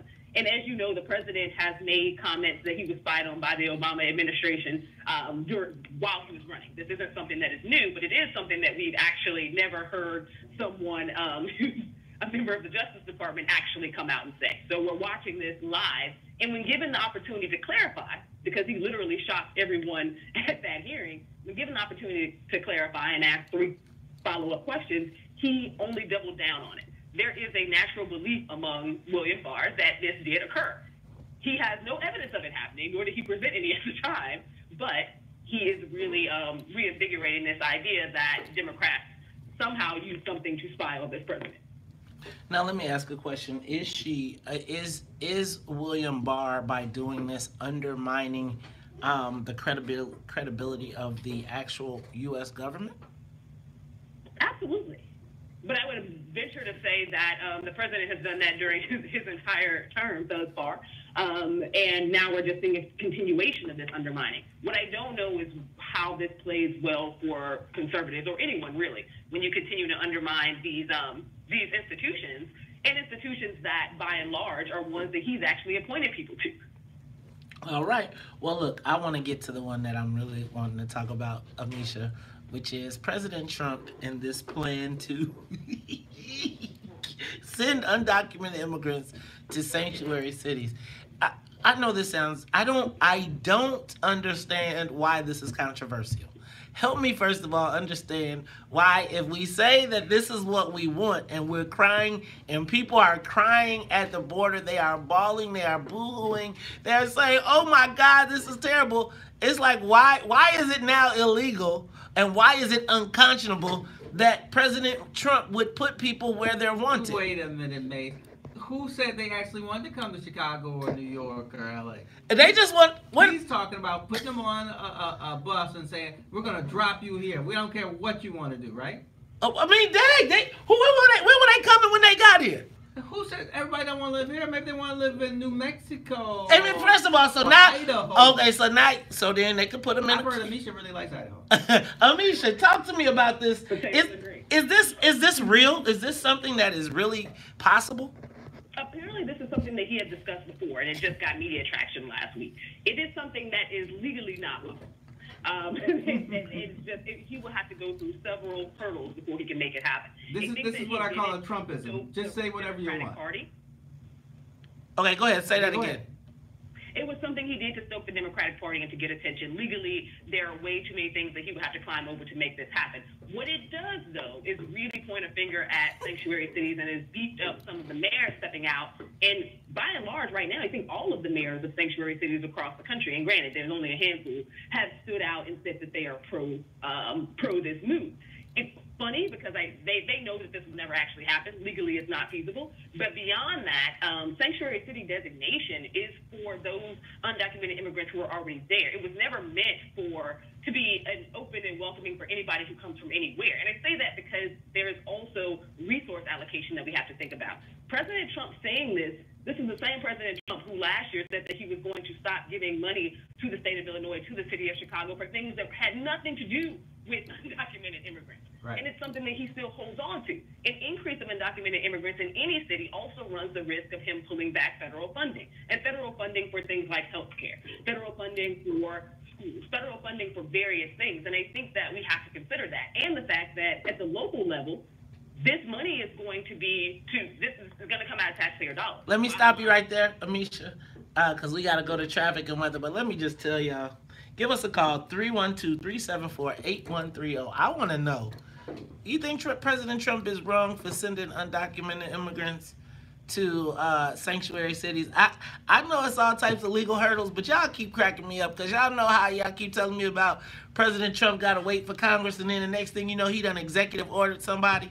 He done just fired everybody at Homeland Security. What y'all gonna do when the buses roll up and start taking people and dropping them off at the doors? I'm going to Bolingbrook. You know what? I'm gonna tell you what. You gonna want to be in Bolingbrook because Ram and Lori talk about some sanctuary city, and we ain't even got enough affordable housing for the people that already live here. It's the Talk of Chicago, 1690 AM. Our DC correspondent Amisha Cross is on the line. We'll be back to take your calls and continue this conversation. It's Talk Chicago, 1690. Morning show. I'm gonna let my dollar stretch. Bolingbrook. Hey man, I'm gonna tell you what. Your dollar would stretch in Bolingbrook, but I'm a Chicagoan, so I'm gonna let that be. But let me just tell y'all what.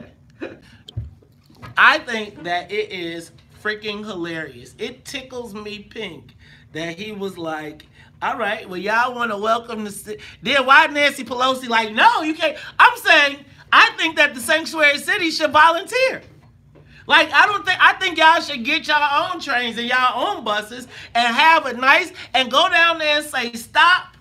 I think you should be able to pull as many people up. But I just want to let y'all know that the second y'all come to Chicago with that mess, I'm going to be right up there like, what's in it for the black people? Tired talking about they don't get a choice. First of all, they didn't, if they was following the rules, they wouldn't have climbed the damn wall.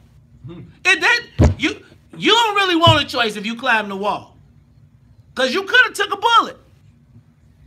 Get off that wall. They didn't climb the wall in Berlin. Right. So now we're Russia. See, that's the problem right there. Is Mr. Trump thinks that this is Nazi Germany and there's going to be some dictator. Not West Germany. Yeah, not West Germany. You're right. But in East Germany, if you tried to climb the wall either way, they were shooting you. And he thinks this is supposed to be East Germany, not West Germany. And I'm going to do what I want, and what y'all going to do about it? No, it's not going to be like that. All I'm saying You is... got to fight that, well, basically fascist state that he's trying to create. I'm going to tell y'all what. They bring some undocumented immigrants right here. You're going to see a lot of black people walking around with some MAGA hats on. And you're going to see a lot of black volunteers talking about they working for ICE.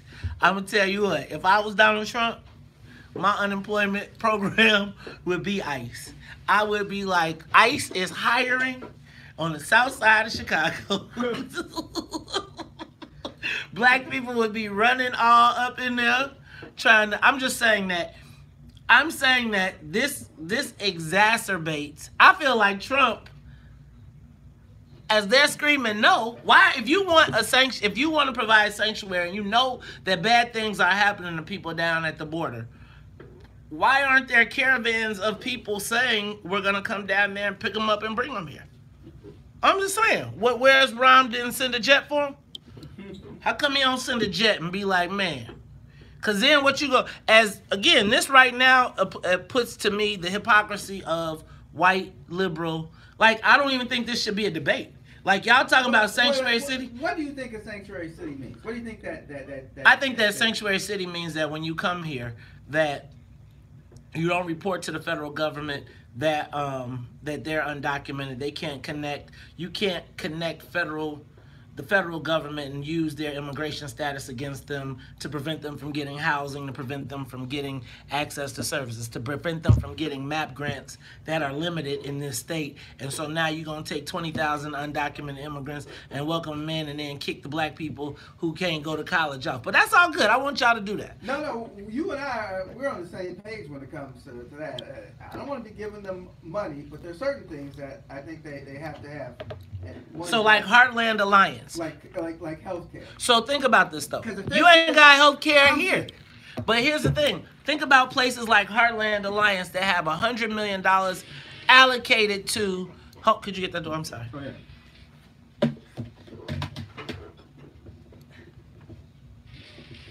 Born in the USA. I was born in the USA. I was sitting down in the mountain south. No. He's all gone.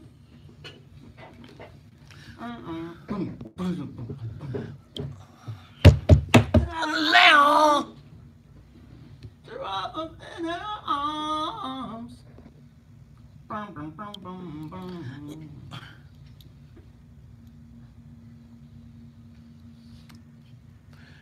You are tuned in to the Talk of Chicago, 1690 AM. I'm your host, Maze Jackson. Got my man, Ty Stroger. We're talking to Amisha Cross. Man, y'all, I'm going to tell y'all, Donald Trump, I know y'all get mad at me. He cracks me up. He really does crack me up. This whole thing about... a caricature of a president. I think he's a real president. He the real president. He got the football. He in the White House. Y'all keep trying to act like he's not the president. He is the president. He's like Roman Gabriel. He's going to fumble that if he actually gets a chance to hold it. Well, I'm going to tell y'all. I think that it is completely hilarious that he is suggesting that undocumented immigrants that are coming over the border wall go to sanctuary cities. Now, Misha, we were arguing. We weren't arguing. We were disagreeing. I was saying that the only thing that really is important with the undocumented are such things such as health care, where we all are affected. But I will agree with Mays that the liberal forces are trying to make it just about everything under the sun, and that's not good for us. Oh, I agree with you. And I think that we have to be honest about the fact that for undocumented immigrants, even those that are currently in the city and in sanctuary cities across the country and non-sanctuary cities, they are still they are still going to your county hospitals. They are still in your public schools. Like, the recognition has to be there that despite anything happening at the federal level, you're still paying for this and have been for decades at this point.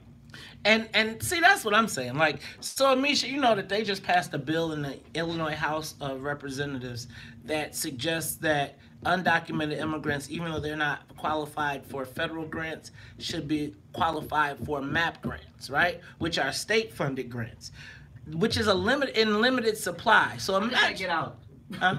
Get out. Good, because black people voted for it. So now, because it's sexy to say you're for undocumented immigrants and sanctuary this and sanctuary all of that until you got to pay for it. You're not progressive unless you vote for that. So now imagine Donald Trump, because why don't Donald Trump, while we saying what he can't do, the new Homeland Security chief start loading people up, and all of a sudden you just got these caravans walking across the United States, headed to Chicago, where we have now promised them a house, college education. I mean, I see why people are coming. And we steady passing laws that they are now saying, hey, did you know if you make it to Illinois and you get there, you can even get a college education? Amisha, I think that this is not, I think that this really, the way he's playing this really lays bare. I don't think everybody knows what sanctuary city means, except for it's going to allow undocumented immigrants to come to your city. And I think when we think about right now the affordable housing crisis, the education crisis, the people being moved out of the city crisis, and now y'all talk about, and we got the mayors of our cities on TV crying, talking about, yes, you can come here. I think it exposes a lot of hypocrisy. It does, and in many ways, there's also the humanitarian crisis that is being touted. Now, shout out Cher. Cher's in LA. And her argument has been, because their mayor is also supportive of this, has been, what about the homeless people and the growing homeless population and those who actually, you know, are citizens of this country who live here, who also can't find housing, who also can't afford food, who are also having all of these issues, and now you want to bring in potentially hundreds of thousands of more people, because let's be fair, there aren't that many sanctuary cities across this country. We have a very large amount of undocumented immigrants who are coming to the border at this point, and I think that we have to be honest about the fact that President Trump threw something out that he knew was going to cause a stir, but he also threw something out to push Congress. Because at the end of the day, what we're seeing is a lot of people fight against him, which I don't support a lot of his immigration policy either, but we have a Congress that's not moving forward on comprehensive immigration policy. And I think that that's what he's trying to get at. And that if you don't like what he's doing, why isn't Congress coming together presenting a bill now? Why don't we see this? See, Trump is crazy like a fox. I really think that I think he really knows how to push people's buttons. And I am just telling you, the lack of people's understanding of sanctuary cities and just the thought of a migrant train coming to Chicago and think about this. And this is do y'all realize that Ron was on TV crying for these undocumented immigrants as he was bulldozing Tent City? Yeah, good point. Think about this. Think about what I want y'all to understand, that as these people are sitting up here on national, local TV, that we have don't even be the homeless, unemployed black people. Think about the veterans that fought for our country, that they bulldozed their homes, that they trying to make a way to live, and they live under the expressway, they kill. But you saying, bring the immigrant highway to us. Hey man, I'm not crazy. I know how to do math. Let's go to the phone lines. Let's go to Angel. Angel, you on the Talk Chicago, 1690. I think Donald Trump has the Democratic Party in a shambles. They're the ones that want him all over here. So you know what? I'm focused on sanctuary cities. But you know what? If Donald Trump bring them to sanctuary cities, LA wants them, San Francisco wants them, Illinois wants them, bring them all on, baby. See, I'm saying, you saw Nancy Pelosi from San Francisco. I was like, this is unconscionable. You woman, no. Oh, now, have you ever been to the home? Have you seen the homeless in San Francisco? They live on the streets. Let's go to Karen. Karen, you on the Talk Chicago, 1690. Karen, go ahead. Good morning. I love the new combination. I love your show. Thank you. I just wanted to say, I totally agree with you, Nate. Drop them off in Chicago, and maybe we would wake up. I am so sick of liberals and progressives. We're going to look up, and Donald Trump is going to win again. I have a senior in high school who can't get any money. You need to tell me they can come and live free and get everything free? Absolutely not. Let's have sanctions against these countries they're leaving since they need sanctuary. This is ridiculous. Thank you, Karen. I'm not crazy. Amisha, I'm just telling you, I think Donald Trump keep pushing this. He need to be on a black college tour right now, a black city tour, talking about this. Yes, could you imagine Trump talking about some do you understand black people would be at that rally in Chicago talking about some, no you ain't. Yeah. I'm telling you. Amisha, tell people how they can find you, because I'm sorry we ran out of time, but it is always a pleasure to talk to you. And you know what, Amisha, tell them about your show and where we can catch that as well. Absolutely. So you guys can find me on all things social at Amisha Cross. You can also catch my show, Crosspoint. I believe it's ABC 7 in Chicago. So yeah, make sure you check it out. That is Amisha Cross. She is our DC correspondent. Look, y'all, when we come back, Morehouse is the college that makes men, black men. Well, kinda. They got a new policy suggesting that they are now accepting transgender men. They're accepting people who were made men before they got made men. Oh God, Todd, there you go with that comedy. Be careful, we'll be getting banned. It's the Talk of Chicago, 1690. We'll be back at the traffic, news, and the weather. More of the morning. So Todd want to bring sanctuary cities, and then your kid can't even get a MAP grant, and they gonna give them MAP grant. Think about this. No, I'm all against all this. No. Go ahead, because they want to come to. That's why they don't want to go to Idaho. They don't want to go to no places where they gotta go get the work potato farms. They want to come and get all your kids' college education. That's all right though. Go ahead. When Miles ain't got nowhere to go, then you're going to be like, dang. All right. Dang, I can't get no scholarship, but Jose from Guatemala done got me. Hey, we're closer to being on the same page. I'm telling you, that's not, you can't, okay, you can't do that. I am okay. See, like, I feel like you can't recruit people and say, look, until you got 0 black, and if everybody here is not straight, we cannot be saying bring more people. We can't. They just bulldozed 10 cities. Understand that. So we are talking about an affordable housing crisis in the city of Chicago. You're going to add 50,000 people, plus Louis wants to do Puerto Rico. But he wants to what to Puerto Rico? He wanted to bring the people from the storm here and brought like 20,000 people. Well, they can do that anyway. Well, they can. But my point being, we can't, what do you say the country is full? Until you can take care. I feel like, you know how you go to South. It's full in places. So think about this. If you go to Saudi Arabia or you go to Arab, and shoot, if you go to Mexico, the jobs go to the Mexicans first. Mm-hmm.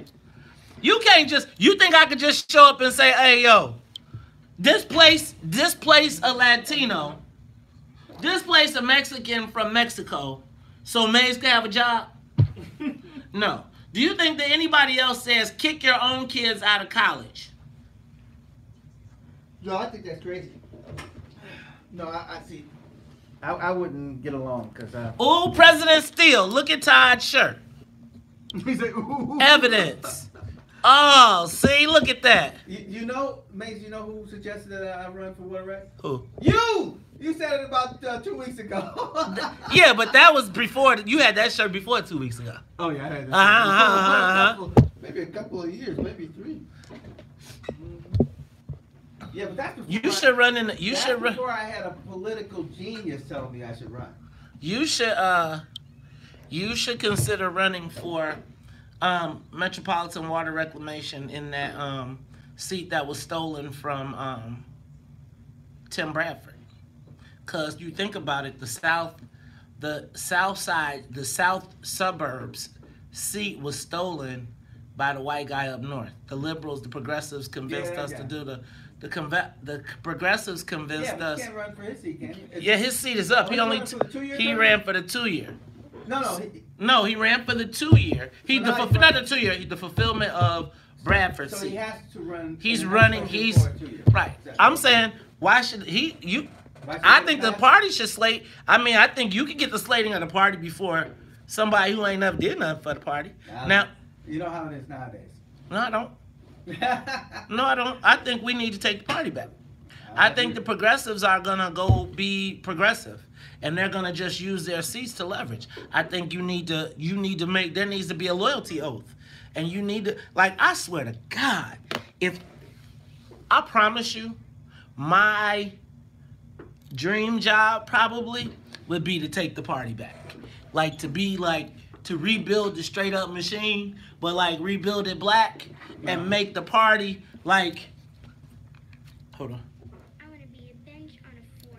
I would love to, like, go in, whoever was the president, and be the consigliere to the chairman of the party. And they let me do the ops, and let me do the political operation, and we start just going and rebuilding ward by ward, township by, and you find the white guy that's not going to cross you liberal, that's not going to cross you on the liberal side, and you make a loyalty oath to the party. You miss me? Yeah, if you called me, I could have picked you up. You on the way. I could go right down Jeffrey. You could have, huh? You had a chain reaction. We fine. You good? Yeah, I don't know if you have to work on. I don't know why. So normally when you get a jump, you got an alternator problem. I just got my alternator changed. Okay. And a new battery. Okay, well then that's the problem. They didn't do it right. Clearly. That's been over 3 weeks ago. Okay. That's all that you drive and your joint get disconnected. All right, we about to go live. Looks like things are finally coming around. A long, long way to go. I don't know. Hold us back. We're putting us together. We're tightening up our actor. Refuse to be held down before. You know you refuse to be held down anymore. Don't you let nothing stand in your way. I want y'all to listen to every word I say. Every word I say ain't no stop. Now we're on the move. Ain't no stopping us now. We're got the move. You are tuned in to the Talk of Chicago, 1690 AM. I'm your host, Maze Jackson, 1690. Got my man, Ty Stroger. Everybody is in the building. We have 50,000 feet. We just got through talking to Amisha Cross. I'm going to take two calls. Wait a minute. Let me just tell you, that song was like the anthem of the 80s. I heard it so much during the election time. If I ever hear it again, it's too much. You just heard it again. I know it's too much. I love that song though. You know what? I love that song. And y'all, I feel like we might have to bring it back because it ain't gonna be no stopping us. Maybe we have to do a remix. Let me do this. Let's go back. I'm gonna take these last two calls and then I'm gonna move on to Morehouse Men, or maybe Men maybe. I've been playing with the headlines. Okay, you said that one. Morehouse Men maybe. Look, you see I did that MMM? But let's do this. Let's finish up. Donald Trump wants to drop off undocumented immigrants in sanctuary cities. You know, Rahm and Lori Lightfoot both said we'll welcome them. Now, Amisha said it can't happen. Y'all keep telling me what Donald Trump can't do, and the next thing you know, it'd be like the law has changed. He done just pushed through. And what y'all gonna do when there's 100,000 undocumented immigrants coming into the state of Illinois, city of Chicago, taking up our school seats? Man, please. Let's go to Mama D. Mama D, you on Talk Chicago, 1690. What we gonna do? We gonna be some Negroes that turn black.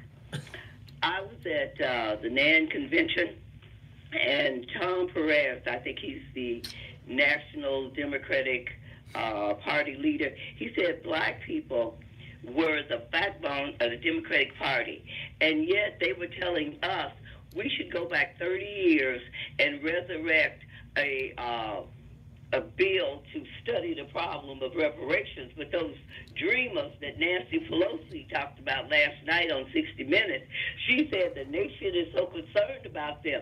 They got reparations. They got development, relief, and free education to graduate school, and amnesty for any crime that's not federal for minors under the age of 31 years old. So we should be up in arms, but Trump knows exactly what he's doing. And yes, I believe if he sends those migrants here, some people that are here legally are going to be upset. And Trump will get back in office if he sends those sanctuary people here, because we are not the only ones going to suffer as black people while we have 12 million people butting in front of a line that we've been standing in for 400 years already. Man, I'm telling you, Mama D, I appreciate you. Last call. Let's go to Renee. Renee, you on Talk Chicago, 1690. Hey, thanks for taking my call. I wish it had been before Mama D, not after her. But thanks anyway. But I want to say, Maze, there's nothing funny about Donald Trump. This man is causing conflicts all over the planet, like in Venezuela, where he's trying to overthrow their democratically elected president and making some of those people flee the country with all the sanctions he's been putting forth. So they might be some of the people trying to get over here because of what he's done over there. And regarding Representative Omar, I think she's more American than him and more American than the people who are threatening to kill her. At least she's the type of American that we should be, the kind that speaks out against injustices like Dr. King did. And you remember he got killed because he spoke out about the Vietnam War, amongst other things. I think we should look at what she's doing and follow her lead, not Trump. Okay, just you, Renee, you do know she called out President Obama as a murderer too, right? I didn't hear you. I'm sorry. I said, you know, she called out President Obama as a murderer too, right? Because he Come on. Gaddafi. He murdered. Okay, I just want to make sure. Let's be clear that these conflicts around the world didn't just start with Donald Trump. We've been messing in people's business since the beginning of the time. But Renee, I appreciate your call, and I'm gonna tell y'all what, this sanctuary, Donald Trump know what he's doing. He know what he's doing. You think Detroit is turning out for somebody? Do you think Detroit is turning out? Wayne County gonna turn out for somebody protecting, bringing undocumented immigrants to their city? I doubt it. You know what? Sometimes I think sometimes y'all gotta. You know what? I'm not even gonna address that. All right, let's move on to Morehouse College. So did you all? So I give the Morehouse men the business. I've been giving the Morehouse men the business since the whole controversy about the dress code, where there was controversy at Morehouse College, the bastion of black male education, the cornerstone, the symbolic pinnacle of the education of the black male. There was a controversy some years ago in regards to whether men had to dress like men in classes, because men were going there and they were dressing as women. And I, being a fighting Illini, I gave the Morehouse men the business. Now, part of the reason I gave the Morehouse... Is that what was going on? Yeah. I thought it was about hair. Yes. Let me tell you that I believe that so in case you all don't understand what I'm talking about, Morehouse College has just announced that they will have a new policy that allows transgender women that identify as men or transgender men that identify as men to go to their school, but you have to be a him.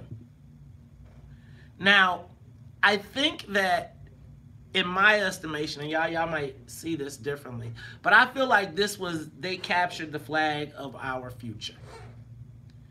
I think that once Morehouse goes down and incorporates this into policy, like written in the school policy, I believe that it is a slippery slope. We will see every black HBCU adopt a similar policy, and we will then see the introduction and the complete compromise of the value system that I believe has kept the black community surviving in spite of all of the bad things that have happened. I believe that there was a concerted effort to go after a place like Morehouse to instill this policy because it is the symbol of black male education. And if you think about this, is the place where, didn't W.B. Du Bois go there? Or wasn't he the president there? Was it Martin Luther King? Isn't that the place where Andrew Young, like all of the people from the pantheon of blackness? Remember when I told y'all about the John Carlos pose, the picture of the Olympics, and they had changed the Black Power stance to a rainbow stance?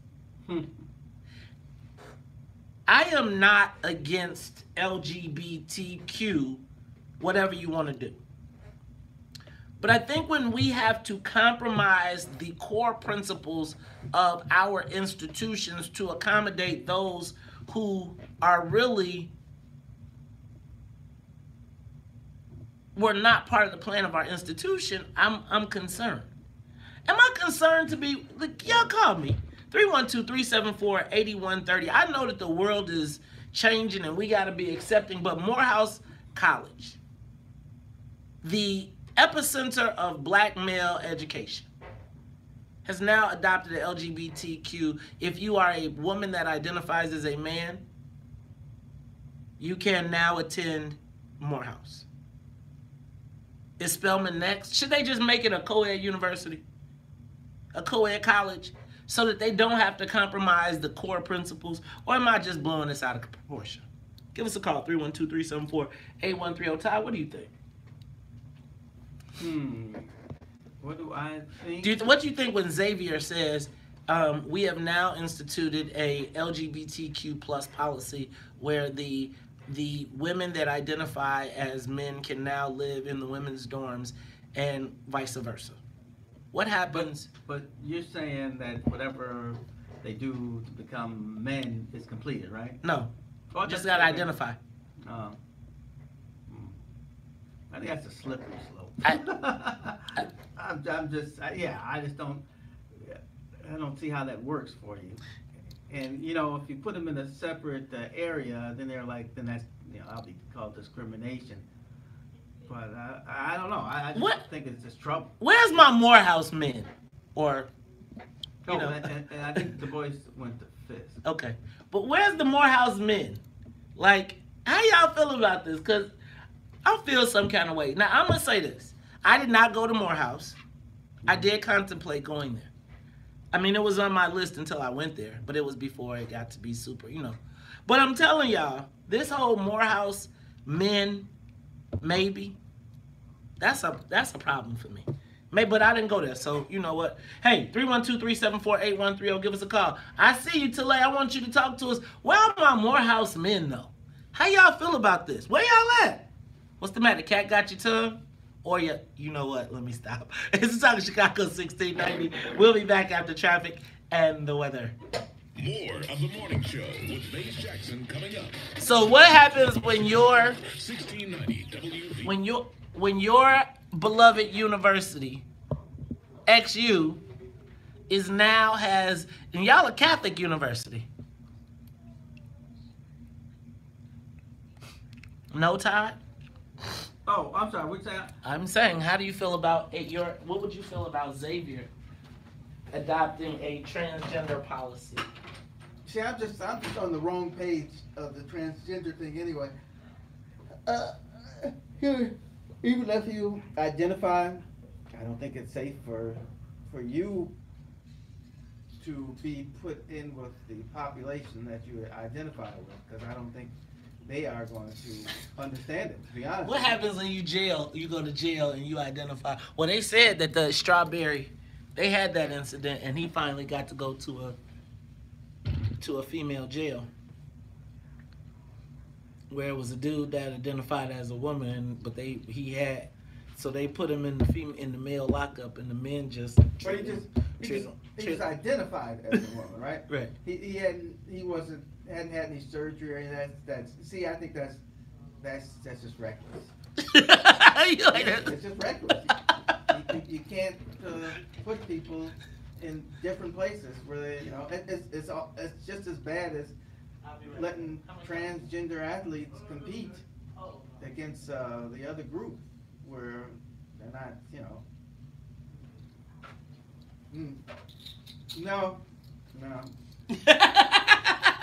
You're like, no, nah. Where the Morehouse men? Tizzle, call us. You can be a secret.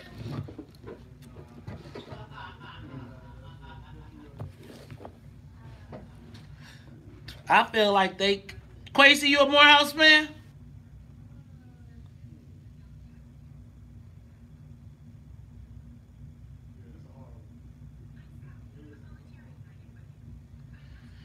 Ooh, y'all. I'm telling you, it's the final infiltration.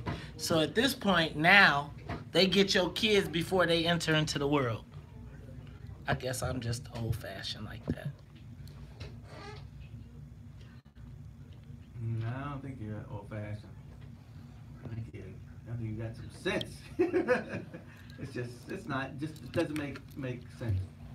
Identifying and what you truly are physically is different.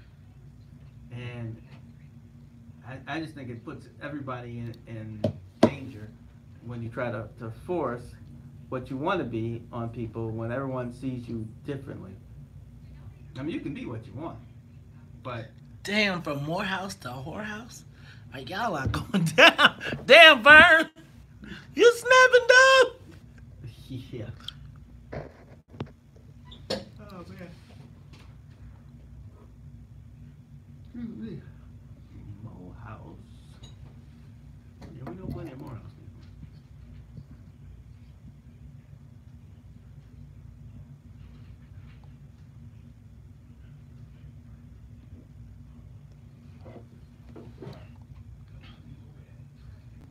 Man, I'm gonna tell y'all.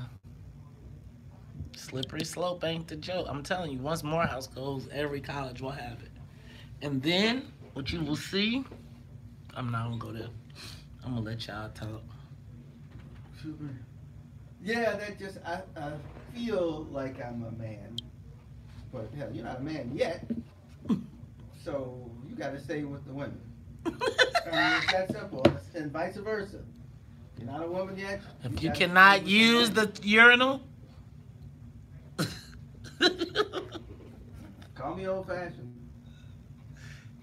I mean, it's like we are now at the point where we are more concerned, like not even a significant, what population of the world is transgender? 0.1, 0.0001 something? It's gotta be. Come on.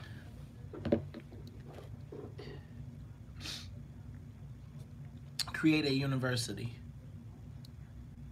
No, I don't think that's really the answer.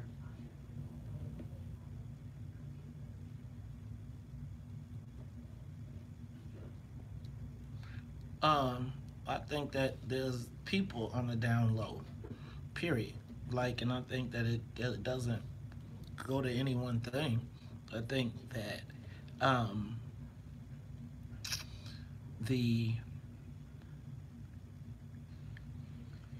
I don't think that your lifestyle should be a policy at a college or a university. This is an all-male college.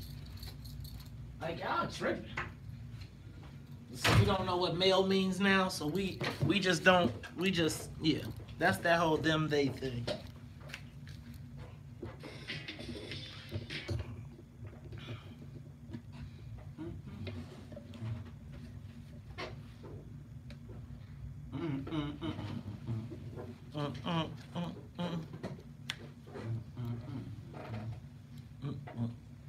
Sweetheart, man.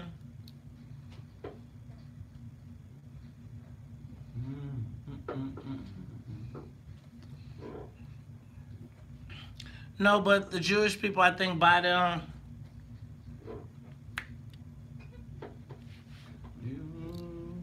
The phone number is 312-374-8130. 312. You blow my mind. I'm satisfied. Outstanding. Girl, you knock me out. Uh-oh, maybe.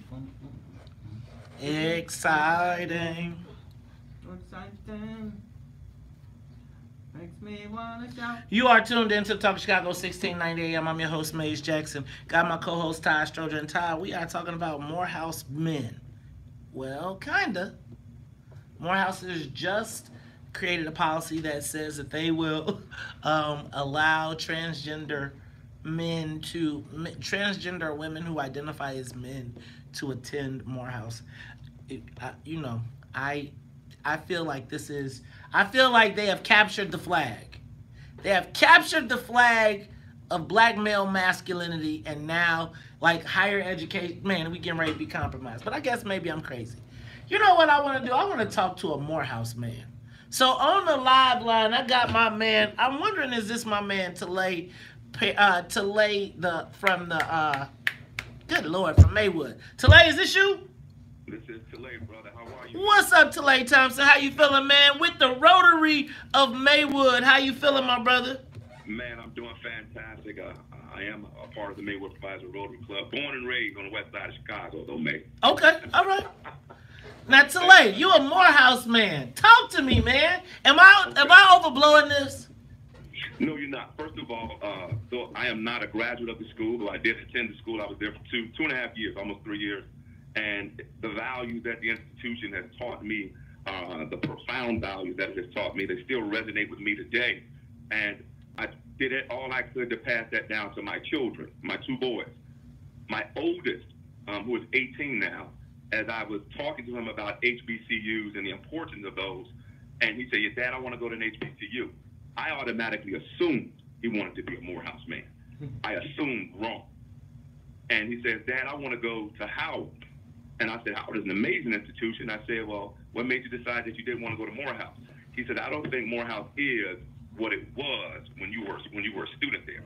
And what do you think about that, son? Well, we just look at it a little differently, Dad, because there's this connotation that a lot of certain type of individuals are at the school, dressing a certain type of way at the school, and there's an influx of certain type of individuals headed to the school. What in the heck are you talking about, son? And he started to teach me about things that were happening on the campus a few years ago that I knew nothing about. And I don't want to offend any of my brothers and sisters in the LGBTQ community. So if there's someone who, you know, is gay and wants to attend our school, go right ahead. But I think we may be, you know, going a tad bit too far with this new policy that the school is trying to pass. That's my take on that, Meg. Thanks, Talay. I appreciate you calling in, and I appreciate your conversation. I'm telling y'all, that was a capture the flag move, right? Like, you take Morehouse, everything else falls. Let's go to Quincy. Quincy says he's a Morehouse man. You good with this, Quincy? Am I blowing this out of control, out of context? Hey, man, this is Quincy from 761st. How you doing? What up, man? Not much. So I went to... Quasi, not Quincy. Quasi. What's up, Quasi Amore? 761. Hey, man, that's my man, right? Y'all get y'all gun rights together. What's up, Quasi? So, yeah, like the last caller, I was there for a couple of years myself. I didn't graduate from Morehouse either. I'm consider myself a man of Morehouse. And I agree with everything he says. I think that they did this policy because if they didn't allow the transgender folks to come in, I believe they're going to throw Dr. King's people to their face, because Dr. King was going to graduate from Morehouse as well. So they always talking about, you know, how the white liberals and also the conservatives always bring up Dr. King's memory up and try to turn their argument. I felt like this was the way they were going to do that. Like you said, this was the way they captured the flag as well. So I've been there for a couple of years. Like the last caller said, it is still a lot of discipline, a lot of my mannerisms from Morehouse. I mean, I was there for 2 years, and I still follow my life from that philosophy that Morehouse instilled in me. So it's just disappointing that they go this route, because like you said before another break, a policy should not be changed because of somebody's lifestyle choice. Thank you, Quasi. I appreciate it. Let's go to Mike. Mike, you got the last call on this one. Mike? Hey, what's up, man? What's up, Mike? Hey, I know a few Morehouse men. I'm not one. But look, bottom line is I have a problem with anything that's discriminatory. You know, you were saying that transgender folks weren't in the mission of the school, but black folks weren't in the mission statement of America. So, you know, I mean, trans folks are a reality, and our community needs to get over its homophobic tendencies and move on. Thanks, Mike. Hassan, you got to go real quick, 30 seconds. Go ahead. Hassan, you go? All right, y'all. I'm going to tell you, I don't know if it's homophobic. I just think that we got to protect our institutions. And I think that there are values that have been instilled in us from a long time that as we continue to get further and further away from them, the further and further away we will get from getting to like, we can't take on everything that white folks do. We just can't. It's not healthy for black people. Todd, am I crazy here? No, you're not crazy. You know, it's one thing when you are gay and you are part of the same group, but it's another thing when you're a woman who thinks like a man, but you're trying to live with men. That's just dangerous. Man, I'm gonna tell y'all what, we're gonna talk about that more. But when we come back, Flint Taylor, he will be with us. He has wrote the book, The Torture Machine. Ooh, you'd be surprised at what he's talking about. It's Talk Chicago 1690. We'll be back. The Talk of Chicago and the Voice of the Nation. 1690 WVON. What? I want to featured images of the the Torture 9/11 Machine. terror. You got the camera. It's about, I sent you the rundown this morning. You check your email. Check my email. Young Stroger. Let's see what we got. You coming in? Do. Leave this place.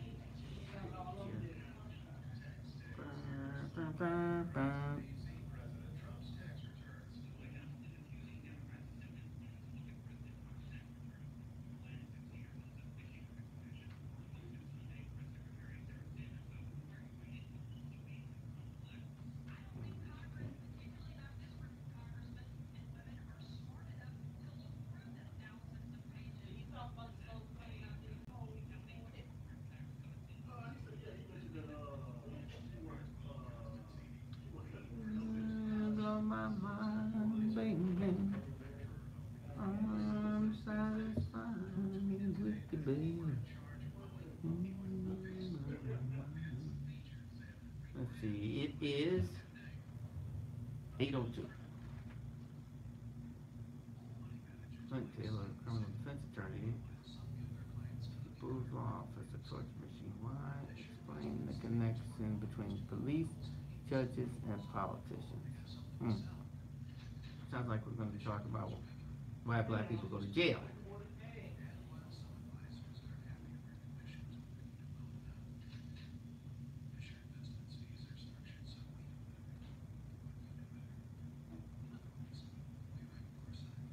Which I guess is a pretty good topic with what has happened with the Jesse Smollett case and all the questions that have come up about how you decide who's going to get what diversion or whatever.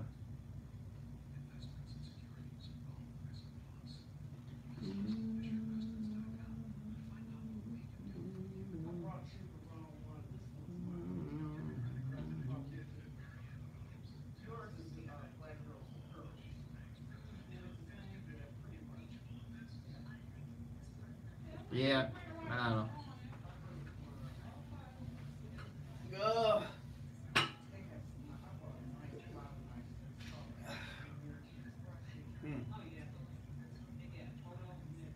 People really think that it's safe? For women who may feel they're a man, but they still have all the women parts in with men? I don't know, that just doesn't sound like safe to me.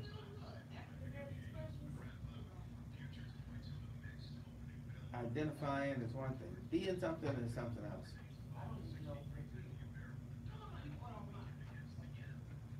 Man, I bet there's gotta be some insurance liability questions that the university's gonna have to answer if they put people in the same dorms.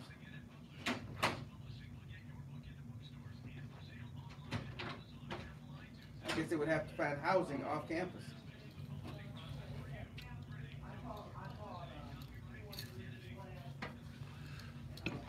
Oh, I need a vacation. My kid got 2 weeks off for spring break. 2 weeks? That's a lot of time. Catholic school, man. Yeah, my kids with the Catholic school. My daughter didn't have 2 weeks. Yeah, that's what I was thinking.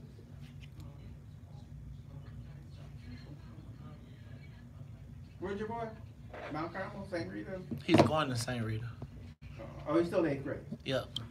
Oh, I thought he's in Christ the King. Yeah, yep. Yeah.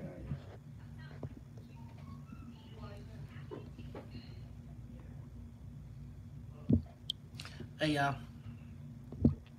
Who watched Game of Thrones last night? I watched Game of Thrones last night. So I gotta rewatch it.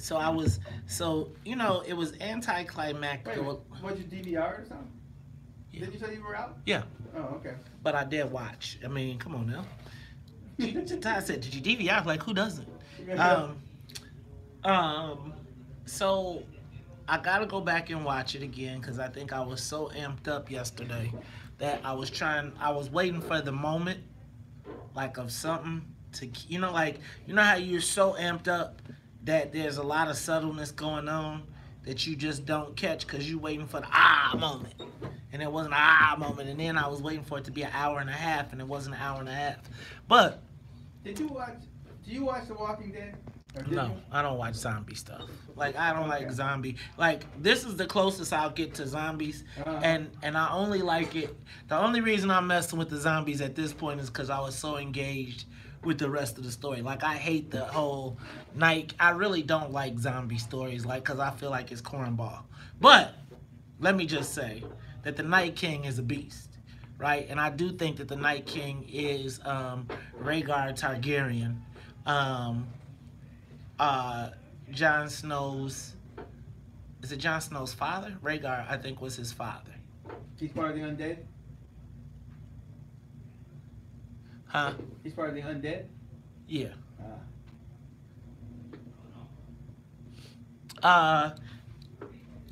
It's weird to me. So Tucson, I feel the same way. Like the whole lunch counter thing. Like, I don't know why we needed to go to the white people's. Now, here's what I do say. I do say that if we could have a lunch counter that was across the street and the food was good, I wouldn't have a problem with that. I wouldn't. I mean, I don't feel like again, I'm going to be honest with you. I don't feel like I have to be integrated. I just feel like we got to have the same quality. So, like, separate but equal. But you could go where you want to go. That sounds really good. Right, until it's, right. But you know what the difference would come? The difference would come. Access to capital. Well, always access to capital. That's always the top of the list. But the difference would come is when your son or daughter meets Tommy or Sally, and they really like Tommy or Sally, and they say, Tommy and Sally invited me over here, and you're like, oh, you can't go there. Or how about, but most of our kids don't meet Tommy and Sally in the grand scheme of things until they get to college. You ain't most of our people. Huh? You ain't most of our people. Who? You. No, I'm saying most of our people have not met Tommy or Sally. Yeah, but you're not most of our people. You're running in a different society. That's my point. So when your children meet them and you say they can't go, you're gonna feel your way. You're not gonna feel the way that the guy in Inglewood. But I'm saying that there's places that they can go that are mutually. Like, I'm not saying that you can't go. I'm saying, like, I feel like in the South it was like you can't have an integrated place. But if you said this is whites only and you wanted it to be that, feel free to have it. Now, if that can support itself, then let it support itself. Survival of the fittest. But I don't feel like I gotta go to, like, think about if I could go to if we could have a black Soho house and no white people could come, I wouldn't be mad at that. So what you're really saying is, you would like black people to have access to capital. Yes. And then you wouldn't care what was going on. Right. Yeah, I get that. I have my money and could do what I want, and it's gonna be the same level. The problem is you can't find the same amenities in black stuff as you can in white stuff. So it's like the black dude builds a bar, but he can't put the soap in the bathroom.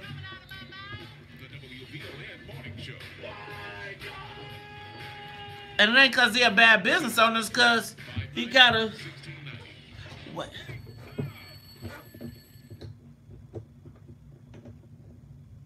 I think we woke. Hello? Oh, we missed our song. That's all right. He just had a gap. He just missed a gap. There ain't no job. Live on the way live. Have y'all shared the broadcast this morning? Take a moment. Share the broadcast. Share the broadcast. Share the broadcast. Come on, Mason. Sail on. It's called the Lakeside Sank. Boom, boom, boom, boom, boom, boom. And ride on the fantastic voyage. In college, it was segregated. That's true.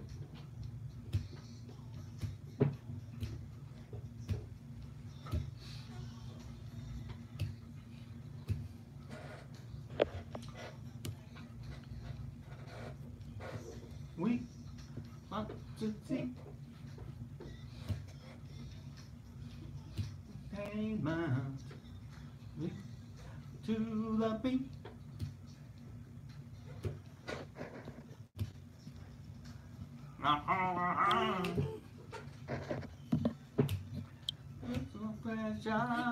A musical pleasure.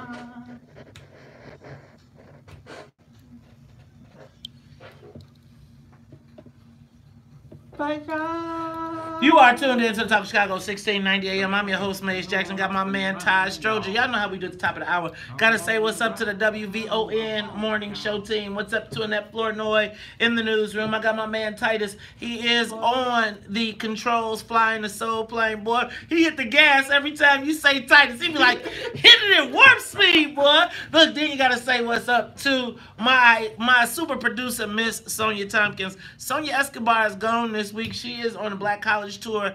I think I'm gonna be checking in with a couple Black College tours this weekend. It is spring break for young black people, or for kids everywhere. Yeah. CPS, Catholic schools, they are enjoying their time off. Yesterday was Palm Sunday. Todd, did you get the Black Cross on your head? Oh, that was Ash Wednesday. Yeah. Oh, that's Wednesday coming up, right? No. That was Ash Wednesday. You're correct. Wait, but that's coming up. Ash Wednesday is the first day after Mardi Gras, the first day of Lent. So, see, I thought Ash Wednesday, they burned the palms. You know what? It's all good. That's actually right. So you get the palms on Palm Sunday. That was today. Yesterday was Palm Sunday. That's right. And then those palms are burned for Ash Wednesday. Which is this Wednesday. No, which is the day before Ash Wednesday, which is the first day of Lent. Okay, you know what? I'm all confused. 40 days of Lent. Well, you know, you know what? You're trying to get this out. Look, y'all, it is a WVON morning, huh? Oh, Good Friday. Good Friday. You remember that was, Yeah, and then clean up. There's Good Thursday, there's Good Friday, and then there's Easter.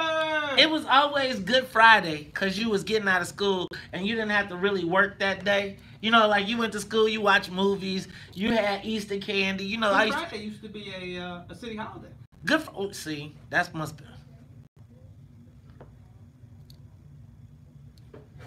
So Thursday, you break the fast, and your church comes together and you have a meal. Okay. Typically a fish meal, well, in Catholic Church. Okay. Well, no, it's not. It's not actually fish. Not for this. Oh, this that week. was last Friday. Yes. Yes, So that was last so Thursday is when you have whatever you want. Anything you want. You're off so. your fast now. You're off your fast.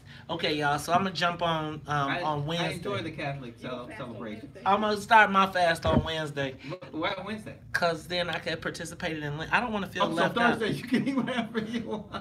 I don't want to get left out, so I want to be like at the party, cause you know when everybody, all the good food come out on Friday, right? So I'm be like, ooh, I want some beans, greens, ham, potato. You know what I'm saying? So I just want. The rest of us have been suffering for the last Yes. 7, 8. You know, it's like it's like the marathon dude that jump in like right before. Right. I break the rail. In a taxi cab. In the old days, Yes. Lent would start and people would not eat meat for all 40 days. Now it's just the Fridays pretty much. See? Unless you can make your own personal. Sort of like Morehouse. Like when it first started out, it was all men, and now it's just, you know what? I know. I just couldn't leave it alone. All right, y'all. You know what though? But speaking of not leaving it alone, police torture, politics, judges, this whole mix, the Chicago machine has a long history of oppression, particularly in the black community.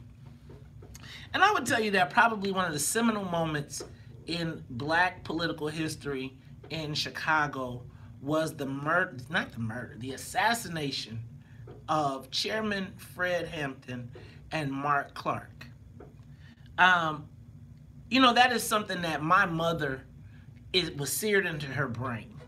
And I, you know, even to this day, I've heard times where they murdered Fred Hampton and Mark Clark when the Black Panthers in Chicago was coming together, and there was the potential that the street organizations plus the consciousness movement would all come together. It was the biggest fear of the Chicago police, the Chicago political establishment, but even more so, the federal government. No. Even more so, it was the fear of white people. It was the fear. Oh, there you go, Todd. Well, and so enter into that assassination this gentleman, this attorney, who since that moment has been involved in the fight and the struggle for black justice in a white racist system. He's got a new book out. It's called The Torture Machine. And it's about racism and police violence in Chicago. You've heard him oftentimes on the Cliff Kelly Show, but he's here today with us today to talk about his new book. WVON family, welcome back. And my first time talking to attorney Flint Taylor. Flint, welcome to the WVON Morning Show. How are you today? I'm fine. Thank you for having me. It's always a pleasure to be on VON, and it's nice to talk with you both. Well, thank you, Flint. So, Flint, you got this new book, The Torture Machine. Talk to me about The Torture Machine and what exactly is The Torture Machine, and what is the book about? Well, The Torture Machine, it means two things in the context of the book. First of all, as you see on the cover, there's a box. There's a black box, and that had a generator in it with wires and alligator clips, and that was the box that John Burge, the infamous torturer on the south side and later on the west side of Chicago, used to torture African-American suspects. But the torture machine also means the daily machine. It means the Democratic machine. It means the Chicago machine that for many decades covered this up and facilitated the torture from the police stations all the way through the prosecutor's office and, of course, to the superintendents of police, the mayor's office, and the judges. So it covers quite a bit of ground, but as we all know here in Chicago, who look at it openly and honestly, that's what the torture machine is all about. Wow, Flint. So we got to go to break, but when we come back, well, before we go to break, let me ask a question, because you've been at this since Fred Hampton and Mark Clark in the '60s. Is there justice for black people in Chicago? Well, I think you can go to break pretty quickly. I think that the one-word answer would be no. And on that note, we'll be back after traffic and the weather. Damn. With Maze Jackson coming up. That was no beating around the bush with that answer, was it? Damn. No. Damn. He was like, well, you can go to break pretty quick on that. No. Shoot. Well,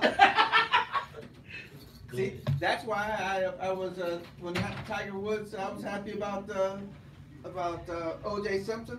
That was my feelings. Like this was like an O.J. Simpson moment. Tiger coming back and winning. Yeah, because we always, all of us can't feel that we're not getting a fair shake, and there can't be some truth to it. So I think there is a lot of truth to what he just said, and to what we feel. It's just not it's justice. It's not just. And, did we get the book? What? Yeah, we're not. He's like, as you can see on the cover of the book. Yeah, we're not getting the same thing that the rest of them are getting. There's a presumption that we are guilty. Yes. And that's why the police treat us so bad. I'm gonna tell you that until I went to college, if you grow up in society, it's easy to believe that black people are not good people. It really is. Like, honestly, I would tell you that, not like my immediate friends, but it's easy to believe, like if you were just to listen to, growing up in Bolingbrook, I just was like, man, woo, what's going on with them people in the city? And I would tell you that for a long time, I believe my presumption was that the police were right.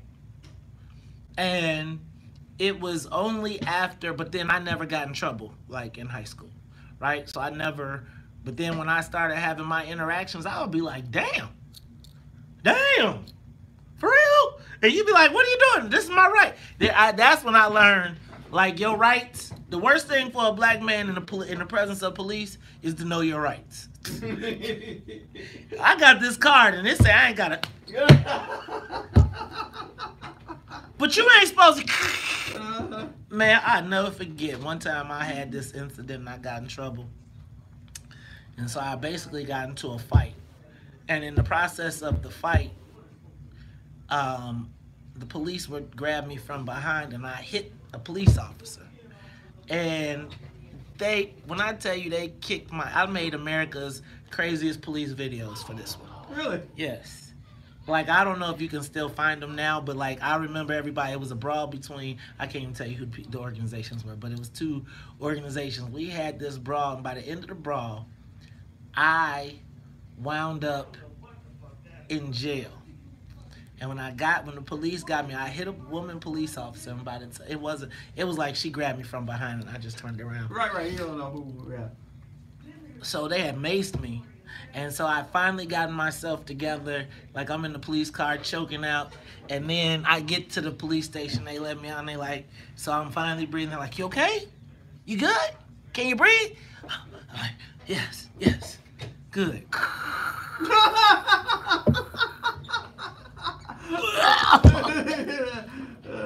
Like, here, take a little more. Yeah, take a little bit more. Like, let me tell you, like, I wouldn't say I was like completely whooped, but I will tell you that them Champagne police did their thing, right? They wasn't like turning around the police car, but on the way to the police car, on the way out the police car, like, I think I might have had a concussion getting out the police car or making it into the. It's crazy, but up until really experiencing the police direct, when you like, man, and like, it's funny to me people believe the worst about black people. Yeah, that's it. We all fall in that same category. We're all violent, and we're all trying to get away with something more than other That's people. why I remember when they used to say, when you see, they would shoot a black man running, because they like, why you shoot the black man running? Because he must have did something? That nigga must have did something. Hey, I think I mentioned this before. My brother was brought home by the police, and they said he had out after curfew. It was like 11:15, and the police said, "Mr. Stroger, tell your son not to run from the police." These are black officers, because basically, like, you know, he will get shot. So yeah, that's. I mean, we all know our reality. We try to make sure we can stay alive. Oh, yeah. Not yet. Yeah, we're all trying to stay alive with any encounter with the police. Yeah, I found that when you have an encounter with the police, a lot of times in the end, they'll try to say, well, so why are you here? Like, you must be doing something you shouldn't be, right? And I'm like, no, I'm not going there with you. Yes, it can be very confrontational with the police. I've had conversations that I didn't like. I'd say overall, though, my encounters with the police have been okay, though. But that's just. But you was plugged too, right? I mean, it's not like you ain't been. You'd be surprised how many police probably don't know who you are. If they know, they don't care. Right, or they feel like they can, yeah. Or if you try to act like you somebody, right? And they like me. I never try to act like I'm just like I'm Joe Citizen. Let's go through this. I don't want no trouble. You don't want no trouble. Let's just get through. Whoop whoop, whoop whoop, whoop. You are tuned into Talk Chicago 1690 AM. I'm your host, Maze Jackson. Got my man Todd Stroger, and we are talking to attorney Flint Taylor. He is from the People's Law Office and author of The Torture Machine, Racism and Police Violence in Chicago. Flint, very stark answer. There is no justice for black people in Chicago, in the justice system. Flint, can you tell me how this toxic mix of politics, police, and judges works here in Illinois or in Cook County? Documents over the past 50 years, and you mentioned it at the start of the first segment about Fred Hampton and Mark Clark. That's where I just start the discussion, and of course that was such an outrageous abuse of power by the police and the state's attorney of Cook County at that time, Edward B. Hanrahan, and we later learned by the FBI itself and J. Edgar Hoover and its COINTELPRO program. But then you track it all the way through the 70s, 80s, and 90s with the torture by Burge and all of the people at Area 2, and you couldn't have that happen without the cooperation of the state's attorney's office, who for a long period of time was led by Richard M. Daley, and who knew about the torture. And you couldn't have it without all those prosecutors in the police stations taking those tortured confessions, putting on that tortured evidence in court, getting convictions, and sending people not only to the penitentiary, but also to death row. Some of those men still in the penitentiary to this day based on tortured confessions. And you couldn't have it without those judges at 26 in California, many of whom were former prosecutors and who continued to turn their backs on the torture and the brutality that led to the false confessions, and who took the perjury of the police officers in all the cases. So you have that pipeline, what they call the school-to-prison pipeline, what they call mass incarceration, which we're still confronted with. And some of the things have changed a bit at 26th in California, and we know that Kim Foxx is trying to bring in alternatives to prison, trying to change the bond situation to some degree, trying to deal with juvenile justice. Those, at this point, are in their nascent stages and are being roundly attacked by not only the police department, the current mayor, but also the racist and reactionary fraternal order of police. Go ahead. Yeah, amazing. Mr. Taylor is absolutely correct. As you look at it historically, the police, the judges, the state's attorney have incestuous relationship where they tend to be heavily Irish. They come from the same neighborhoods. A lot of them are related. And I remember my wife telling me one of her coworkers said that her brother used to work in the 3rd district, and his response when she'd asked him about what was going on is like, hey, we're doing what we have to do, and that's how they felt about black people. This is what we have to do to keep them in line. Flint, let me just ask you, because it seems crazy to me, because most of these judges were slated by the Democratic Party, which, quite frankly, is where black people have deposited all of their votes, all of their support. How do you rationalize that we have put these, we continually, as the black community, have put these people in position that have decimated our communities? Well, there really, until recently, aren't a whole lot of alternatives. I mean, the machine runs in both nationally, unfortunately, and here in the city particularly, without giving the black community the voice that it should have. I think that there have been remarkable exceptions to that. When the black community came together and voted out Hanrahan in 1972, after he was acquitted by a machine judge of the murder or of the obstruction of justice in the Fred Hampton case. We saw it again with Harold Washington. We've seen it at various times. But it takes such a remarkable uprising to get the attention of the power structure of the democratic machine that we often see day to day, the kinds of judges and the kinds of politicians that you're talking about.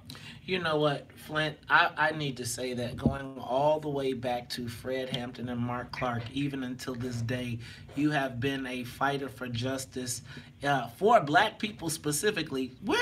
Flint, as a white guy, where does that come from? Just honestly, and no shade. Where does that come from? Where do you come from? Where do you come from? Well, I come from back east many decades ago. I came out here about 50 years ago to go to law school. I got an interesting background. One side of my family came over on a Mayflower, and the other side came over as Italian immigrants 3 centuries later. I think that what stoked my feeling and my continued desire to fight for justice and against racism came out of being in that apartment the morning of December 4th after Fred Hampton was murdered, and standing there as a young law student and seeing the blood on the floor and seeing the walls with the machine gun bullets having gone through them, and having met Fred Hampton and having known that he was the same age basically as I was, and what a great leader he was and was going to be, and what he was trying to do. And I think that had a remarkable impact, not only on me as a young man, but also on all the people I worked with. And as things went on and I saw more injustice and I was kind of thrown into the battle, so to speak, legally, it just continued to bring out in me that desire for justice. And also, I have to say that the people I came in contact with, who were my clients, from Fred Hampton through all the men who were tortured and stepped forward from then till now, has also given me a tremendous amount of energy and helps for my continued commitment. Hey, Flint, we got to wrap this very quickly, but I want to first of all say thank you for a lot of people in our community. I also want to congratulate you on being having an effect on your daughter. Do I hear that she's following in your footsteps? Well, you know, no daughters follow completely in your footsteps, but she's definitely a fighter for justice. She's now a federal public defender down in Miami, and she's made our family very proud, and she's carrying on the torch. And tell us how we can get your book, The Torture Machine, Racism and Police Violence in Chicago. Where do we get it? You can get it either through Haymarket Books, or you can get it at various bookstores around the city, including the Seminary Co-op bookstore in Hyde Park at 5700 South Woodland Lawn, and several bookstores downtown. And I could also say that dirty word Amazon, if another way. Hey, Flint, let me tell you what, I'm about to run out and cop the book. I got to make a chance. I got to get an opportunity for you to sign it, and I want to thank you for everything that you've done. Look, we got to go to traffic news and the weather, and we'll be back. More of the morning show with Mace Jackson.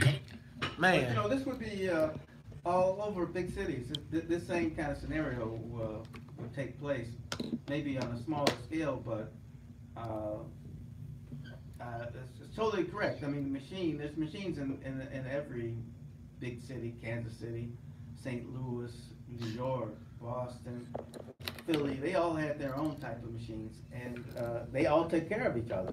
And we were always on the outside. And think about still on the outside in some ways today, because like you were saying about capital, we don't have a lot of capital, which is what what the machine is now, is the ability to buy troops to get out in the streets. Where in the old days, it was the ability to give people jobs within the government system to get out in the streets and work for you and spread the message and let people know who you are, because there are so few people who actually vote. The hard part is reaching those people with a message.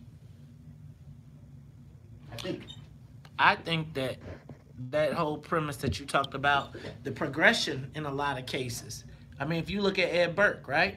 The progression is cop, politician, and then judge. Well, let me back up. That's not his. But Ed Burke is the perfect case, right? So here, think about this. Think about he slated all the judges from win to win. He's been in charge of judicial slating for the Cook County Democratic Party for all of these years. So in all of those years, the cops who then go to, because remember, they go to law school while they're at, if they don't want to be a cop for life, they go to law school, get a job in the in the state's attorney's office, and then they make you a judge. Right? Kim Fox is battling this, and they all had it split up. Y'all, man, it's like they get us coming and going. Todd broke that joint down for real. In the same neighborhood, same family reunion, the cop arrests you, the prosecutor charges you, and the judge sentences you, and they're all in the same, and they all at dinner for Christmas. Yeah, right. And yeah, how do you win in that? And it's really a way to, as they would think, to keep themselves safe from us marauding black folks who want to do harm and marry their daughters. But, you know, now, I mean, one of the greatest things that ever happened for us is when Paul Williams and Anthony Young were able to side with the Republicans and get the sub-circuits passed. But how about Emo Jones Jr. passed the third? The third is trying to pass a bill for marriage selections again. Yes. Yes. I don't know how his father would let him get away with it. Yes, marriage selections. That's so wrong-sided. And I even heard the mayor say that she is for meritorious. Because she be with them white judges, and she from the white law firms, and they like, we tired of you niggas getting a chance to be over there messing around with them judges. These Negroes not qualified. They say these niggas ain't qualified to be judges. So, and if you around a space where if I had to go in front of this black judge today, and he wouldn't let me throw those black people out on their ass, and your job is to throw people out on their ass. Remember, she came from a big, first of all, she was a prosecutor, and then she was a litigator, and she was generally against the people. So if you've been fighting for these big corporations, you want favorable rulings, right, for your corporations. So when a black judge steps in and you got such and such, such and such, when a black judge, when you go in front of a black judge and a white corporation has hired you to deal with this racial charge that we got, you're probably gonna lose. So when your firm goes back and says, and if you get to stay in the room, you usually are like, frizzle, these damn judges. You don't say black, they saying, when you leave, they be like, frizzle, nigga judges. You like, frizzle, judges. Yeah, I saw somebody. Oh, it was one of those think tanks from some college out east. I don't remember the name of it, but we're not back out. The gentleman was talking about how we had put too much faith in having politicians, and now we have all these politicians. So you do I have think he was any- talking about Illinois, and particularly in a specific state, this one, and how it hasn't helped us. But the only reason it hasn't helped us is like 3 because minutes for that. we still don't have the same access to capital. Now, it has helped us in some ways. I mean, shoot, if we didn't have elected officials, You know, I really hate putting people we at wouldn't have people fighting for us. So yeah, we can't do anything by ourselves. We still have to have white allies because there's still more white people in the United States than there are black people. But our voice is heard. Our black elected officials talk to white elected officials, so there is value there. Now the whole thing is, how do we get our money and get some of their money to make it work for us, where we can do things, and we'll start a bank here and this and that. I mean, we were there, and now we've lost it. We really have to get back to where we were, and that's having like institutes like banks. But we need banks with more than they had before, because I think the problem our banks had was they had very limited potential to grow. And if you don't have enough assets, you can't get money. Right, because we doing savings and loans, we ain't getting big chunks. Mm-hmm. You trying to run a bank off of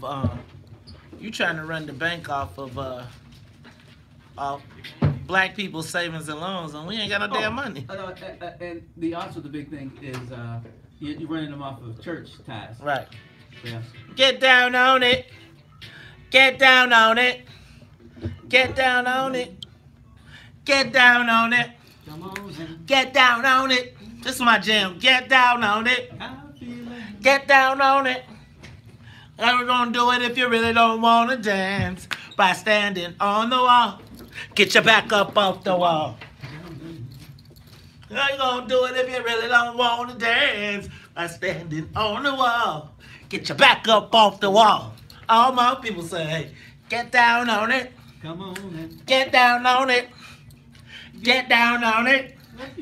Get down on it. Get down on it. Get down on it. Get down on it. Get down on it. I said, people. What? What you gonna do? Get open, groove it. Move. Do it if you really don't want to dance by standing on the wall. Get your back up. You are tuned in to the Talk of Chicago, 1690 AM. I'm your host, Maze Jackson. Got my man, Ty Sturgeon. Ty, that's my jam, man. Cool and the Gang are one of the greatest groups that ever lived. They touched everybody because, you know, they started out as like a jazz band. Right. And then they got J.T. Thompson. Well, they get kind of disco-y. Well, they got kind of funky in the middle. Right. Then they get kind of disco-y, and then they kind of get pop where everybody in the world loves. Remember when they was like, remember this is one of my favorite ones. Joanna, I love you. Oh, You know what? Cool and the Gang's greatest hits. I might have to play that on the ride home, but I only get to hear one song because it takes me 7 minutes to get here now. So it is WVON Morning Show. I'm your host, Maze Jackson. We talked about a few things today. We talked about we talked to Flint Taylor. Mm-hmm. Flint Taylor being the public defender who started way back defending, fighting against the Mark Clark and Fred Hampton case. And then all the way up until right now, he is actively involved in exonerations. Talked about the toxic mix between the police, the judges, and the political machine here. Let's go to the phone lines. Let's go to Charles. Charles, you want to talk Chicago 1690? Hey, hi, Maze. How you doing? What's up, Charles? Give it to me, brother. Nothing. Maze, it's what I've been reiterating over and over again. We like to, all these problems that's befalling us, all this oppression and degradation that's falling on us, we like to blame the white man, the police, others. We never look at our responsibility, and that we should point the finger at ourselves, what we have been doing over the last 50 to 75 years.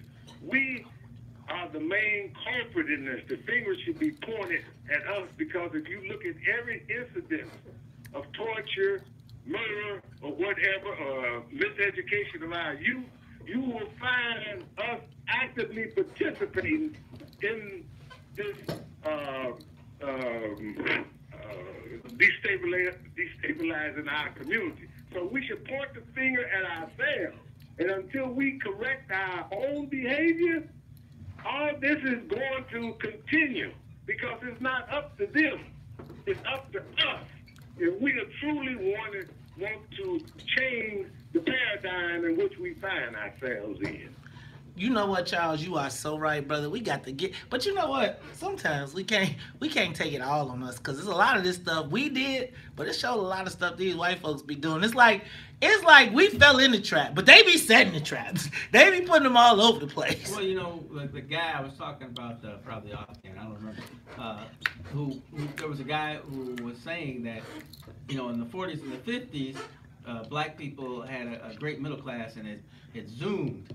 And he was complaining that now it's falling and shrinking. But what he doesn't talk about is in the 40s and 50s, people moved from the South to the North, and they found opportunity because they were dirt poor before.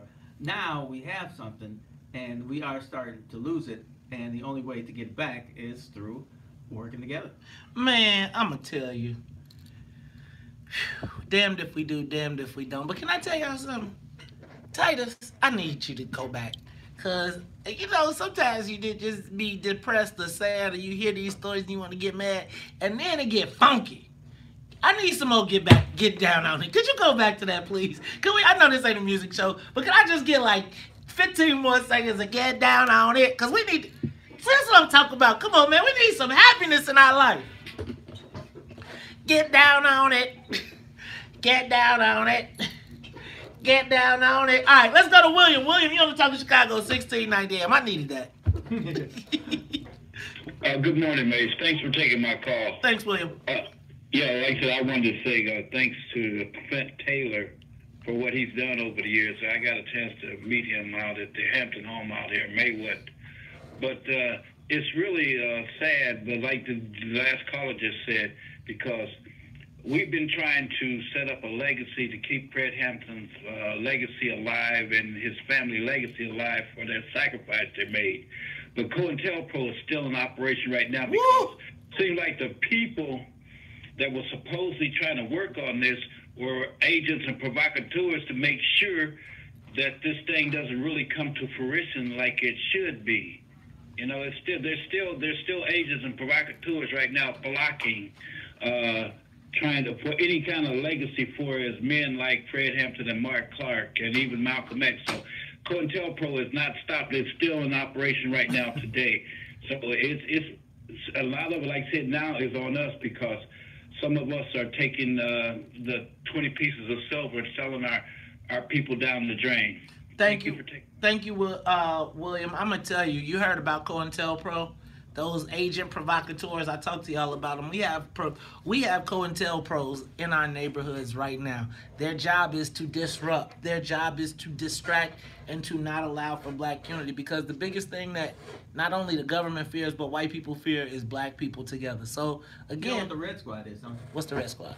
The Red Squad was part of the police department that would go and infiltrate certain places and try to find out what they're doing and turn them a certain way and try to put, like some of the people we see today. Yeah, Yeah. Like some of the people we see today. Chicago police officers Like- were in like the Woodline organization. Right, like in the Woodlawn organization. It was people who were police, you know, then you always wonder how they always talk all the most mess and never get in trouble. But they always be like in the middle of creating a problem. They be getting in the police face and they don't ever go to jail. They don't never, see, COINTELPRO, you pay attention. That program never went away. It's still right here, live and thriving in Chicago. Hey, y'all, when we come back, we're going to talk to Lynn Richardson. She's got a new show on WVON. Comes on Monday through Friday, the Millionaire Roundtable. You know what? I'm going to have to be up in here because the Millionaire Roundtable, I need to get some of that. It's Talk Chicago 1690. We'll be back to wrap this thing up. Happy birthday, Harold Washington. More of the morning show with Maze Jackson coming up on the Talk of Get down on it. Y'all don't know nothing about that. Get down on it. When I come from a different age, my favorite song is Hollywood is playing. And, hey, Oh, that's a good one. Todd, I have got to give you a music name because you just give us every time we play something, you got a history of it. What should we call it? I have to have some words. Huh? You gotta have some words on the show. Oh, you got plenty of work on the show. Get down on it. Come on. Get down on it. Really want it. Get down on it. Got a feeling. Get down on it. it. Get down on it. Get down on it. Baby, baby. Get down on it. That's enough of that. Get That's down the one on it. time I said, people. Open sesame. No. I said, people. What you want to do? I said, people. Now, maybe I was supposed to say, what? That was a great song. Oh, hold it. Hold it, hold it, hold it. Hey, y'all. Todd, what you got for the peoples, man? Man, I think I actually had something before, but that was like a couple hours ago, and I forgot what it was. But I did want to say something. Darn it. I'm getting old. Oh, here I got something for you. Don't get old. Man, that sucks. If you really want it, get down on it. Of course, wisdom comes. Get down on it. Get down on it. See, Todd. We are originators. I just want to point that out. Imitation is the sincerest form of flattery. Amen and hallelujah. Imitation is the sincerest form of flattery. Yes. It's like people, they follow what we do. They follow. See, I said add insight. I said add political insight. Someone who actually sat at the table, and it was a great concept. It's now being replicated. But of course you cannot replicate the original. You can attempt, but you cannot replicate. Pay attention. I said, people, what you want to do? I heard all my people say. You know what I thought of last night? What? Sometimes it snows in April. I sang that all day yesterday. Sometimes it snows in April. I probably haven't thought of that song in 20 years.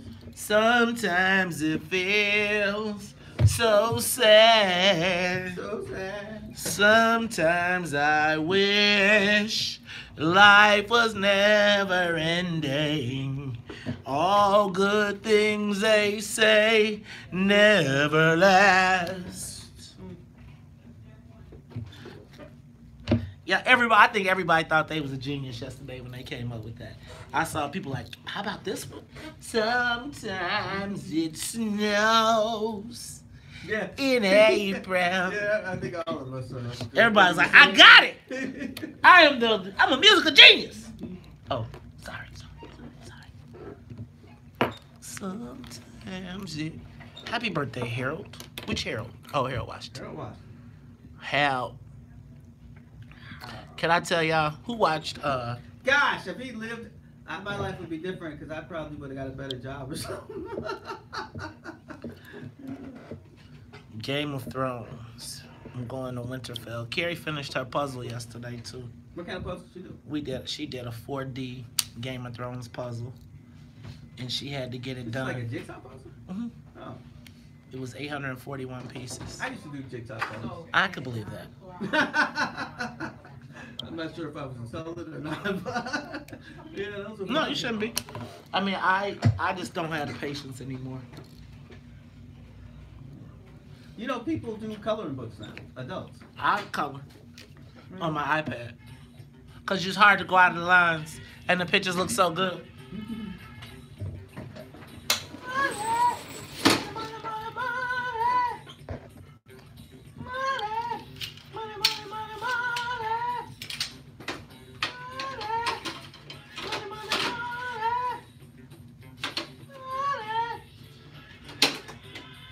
I had good lungs. Boom, boom, boom, boom, boom, boom.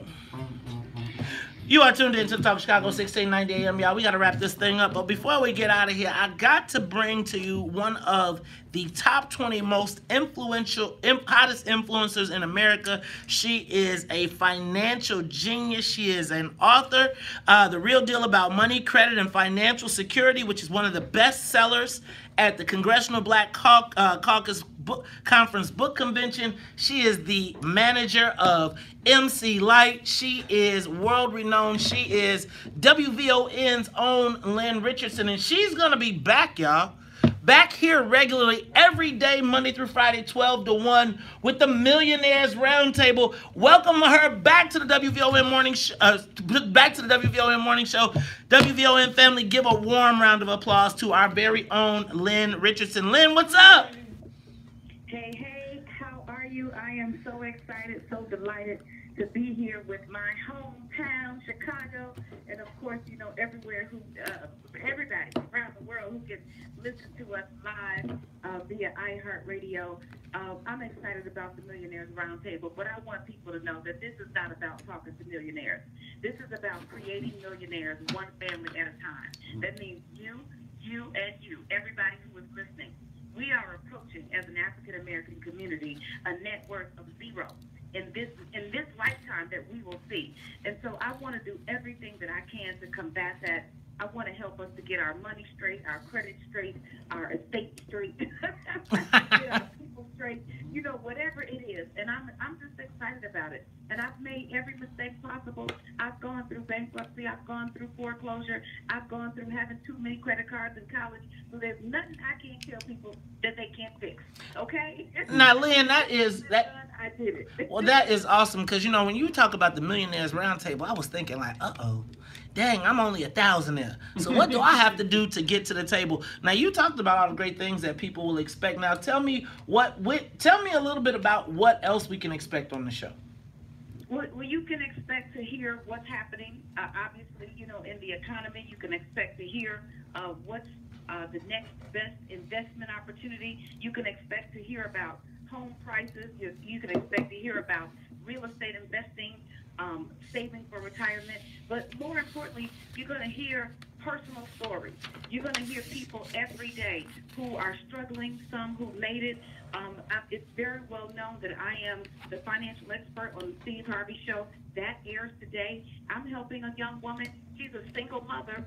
She's getting more money back on her taxes, and I'm helping her buy a home.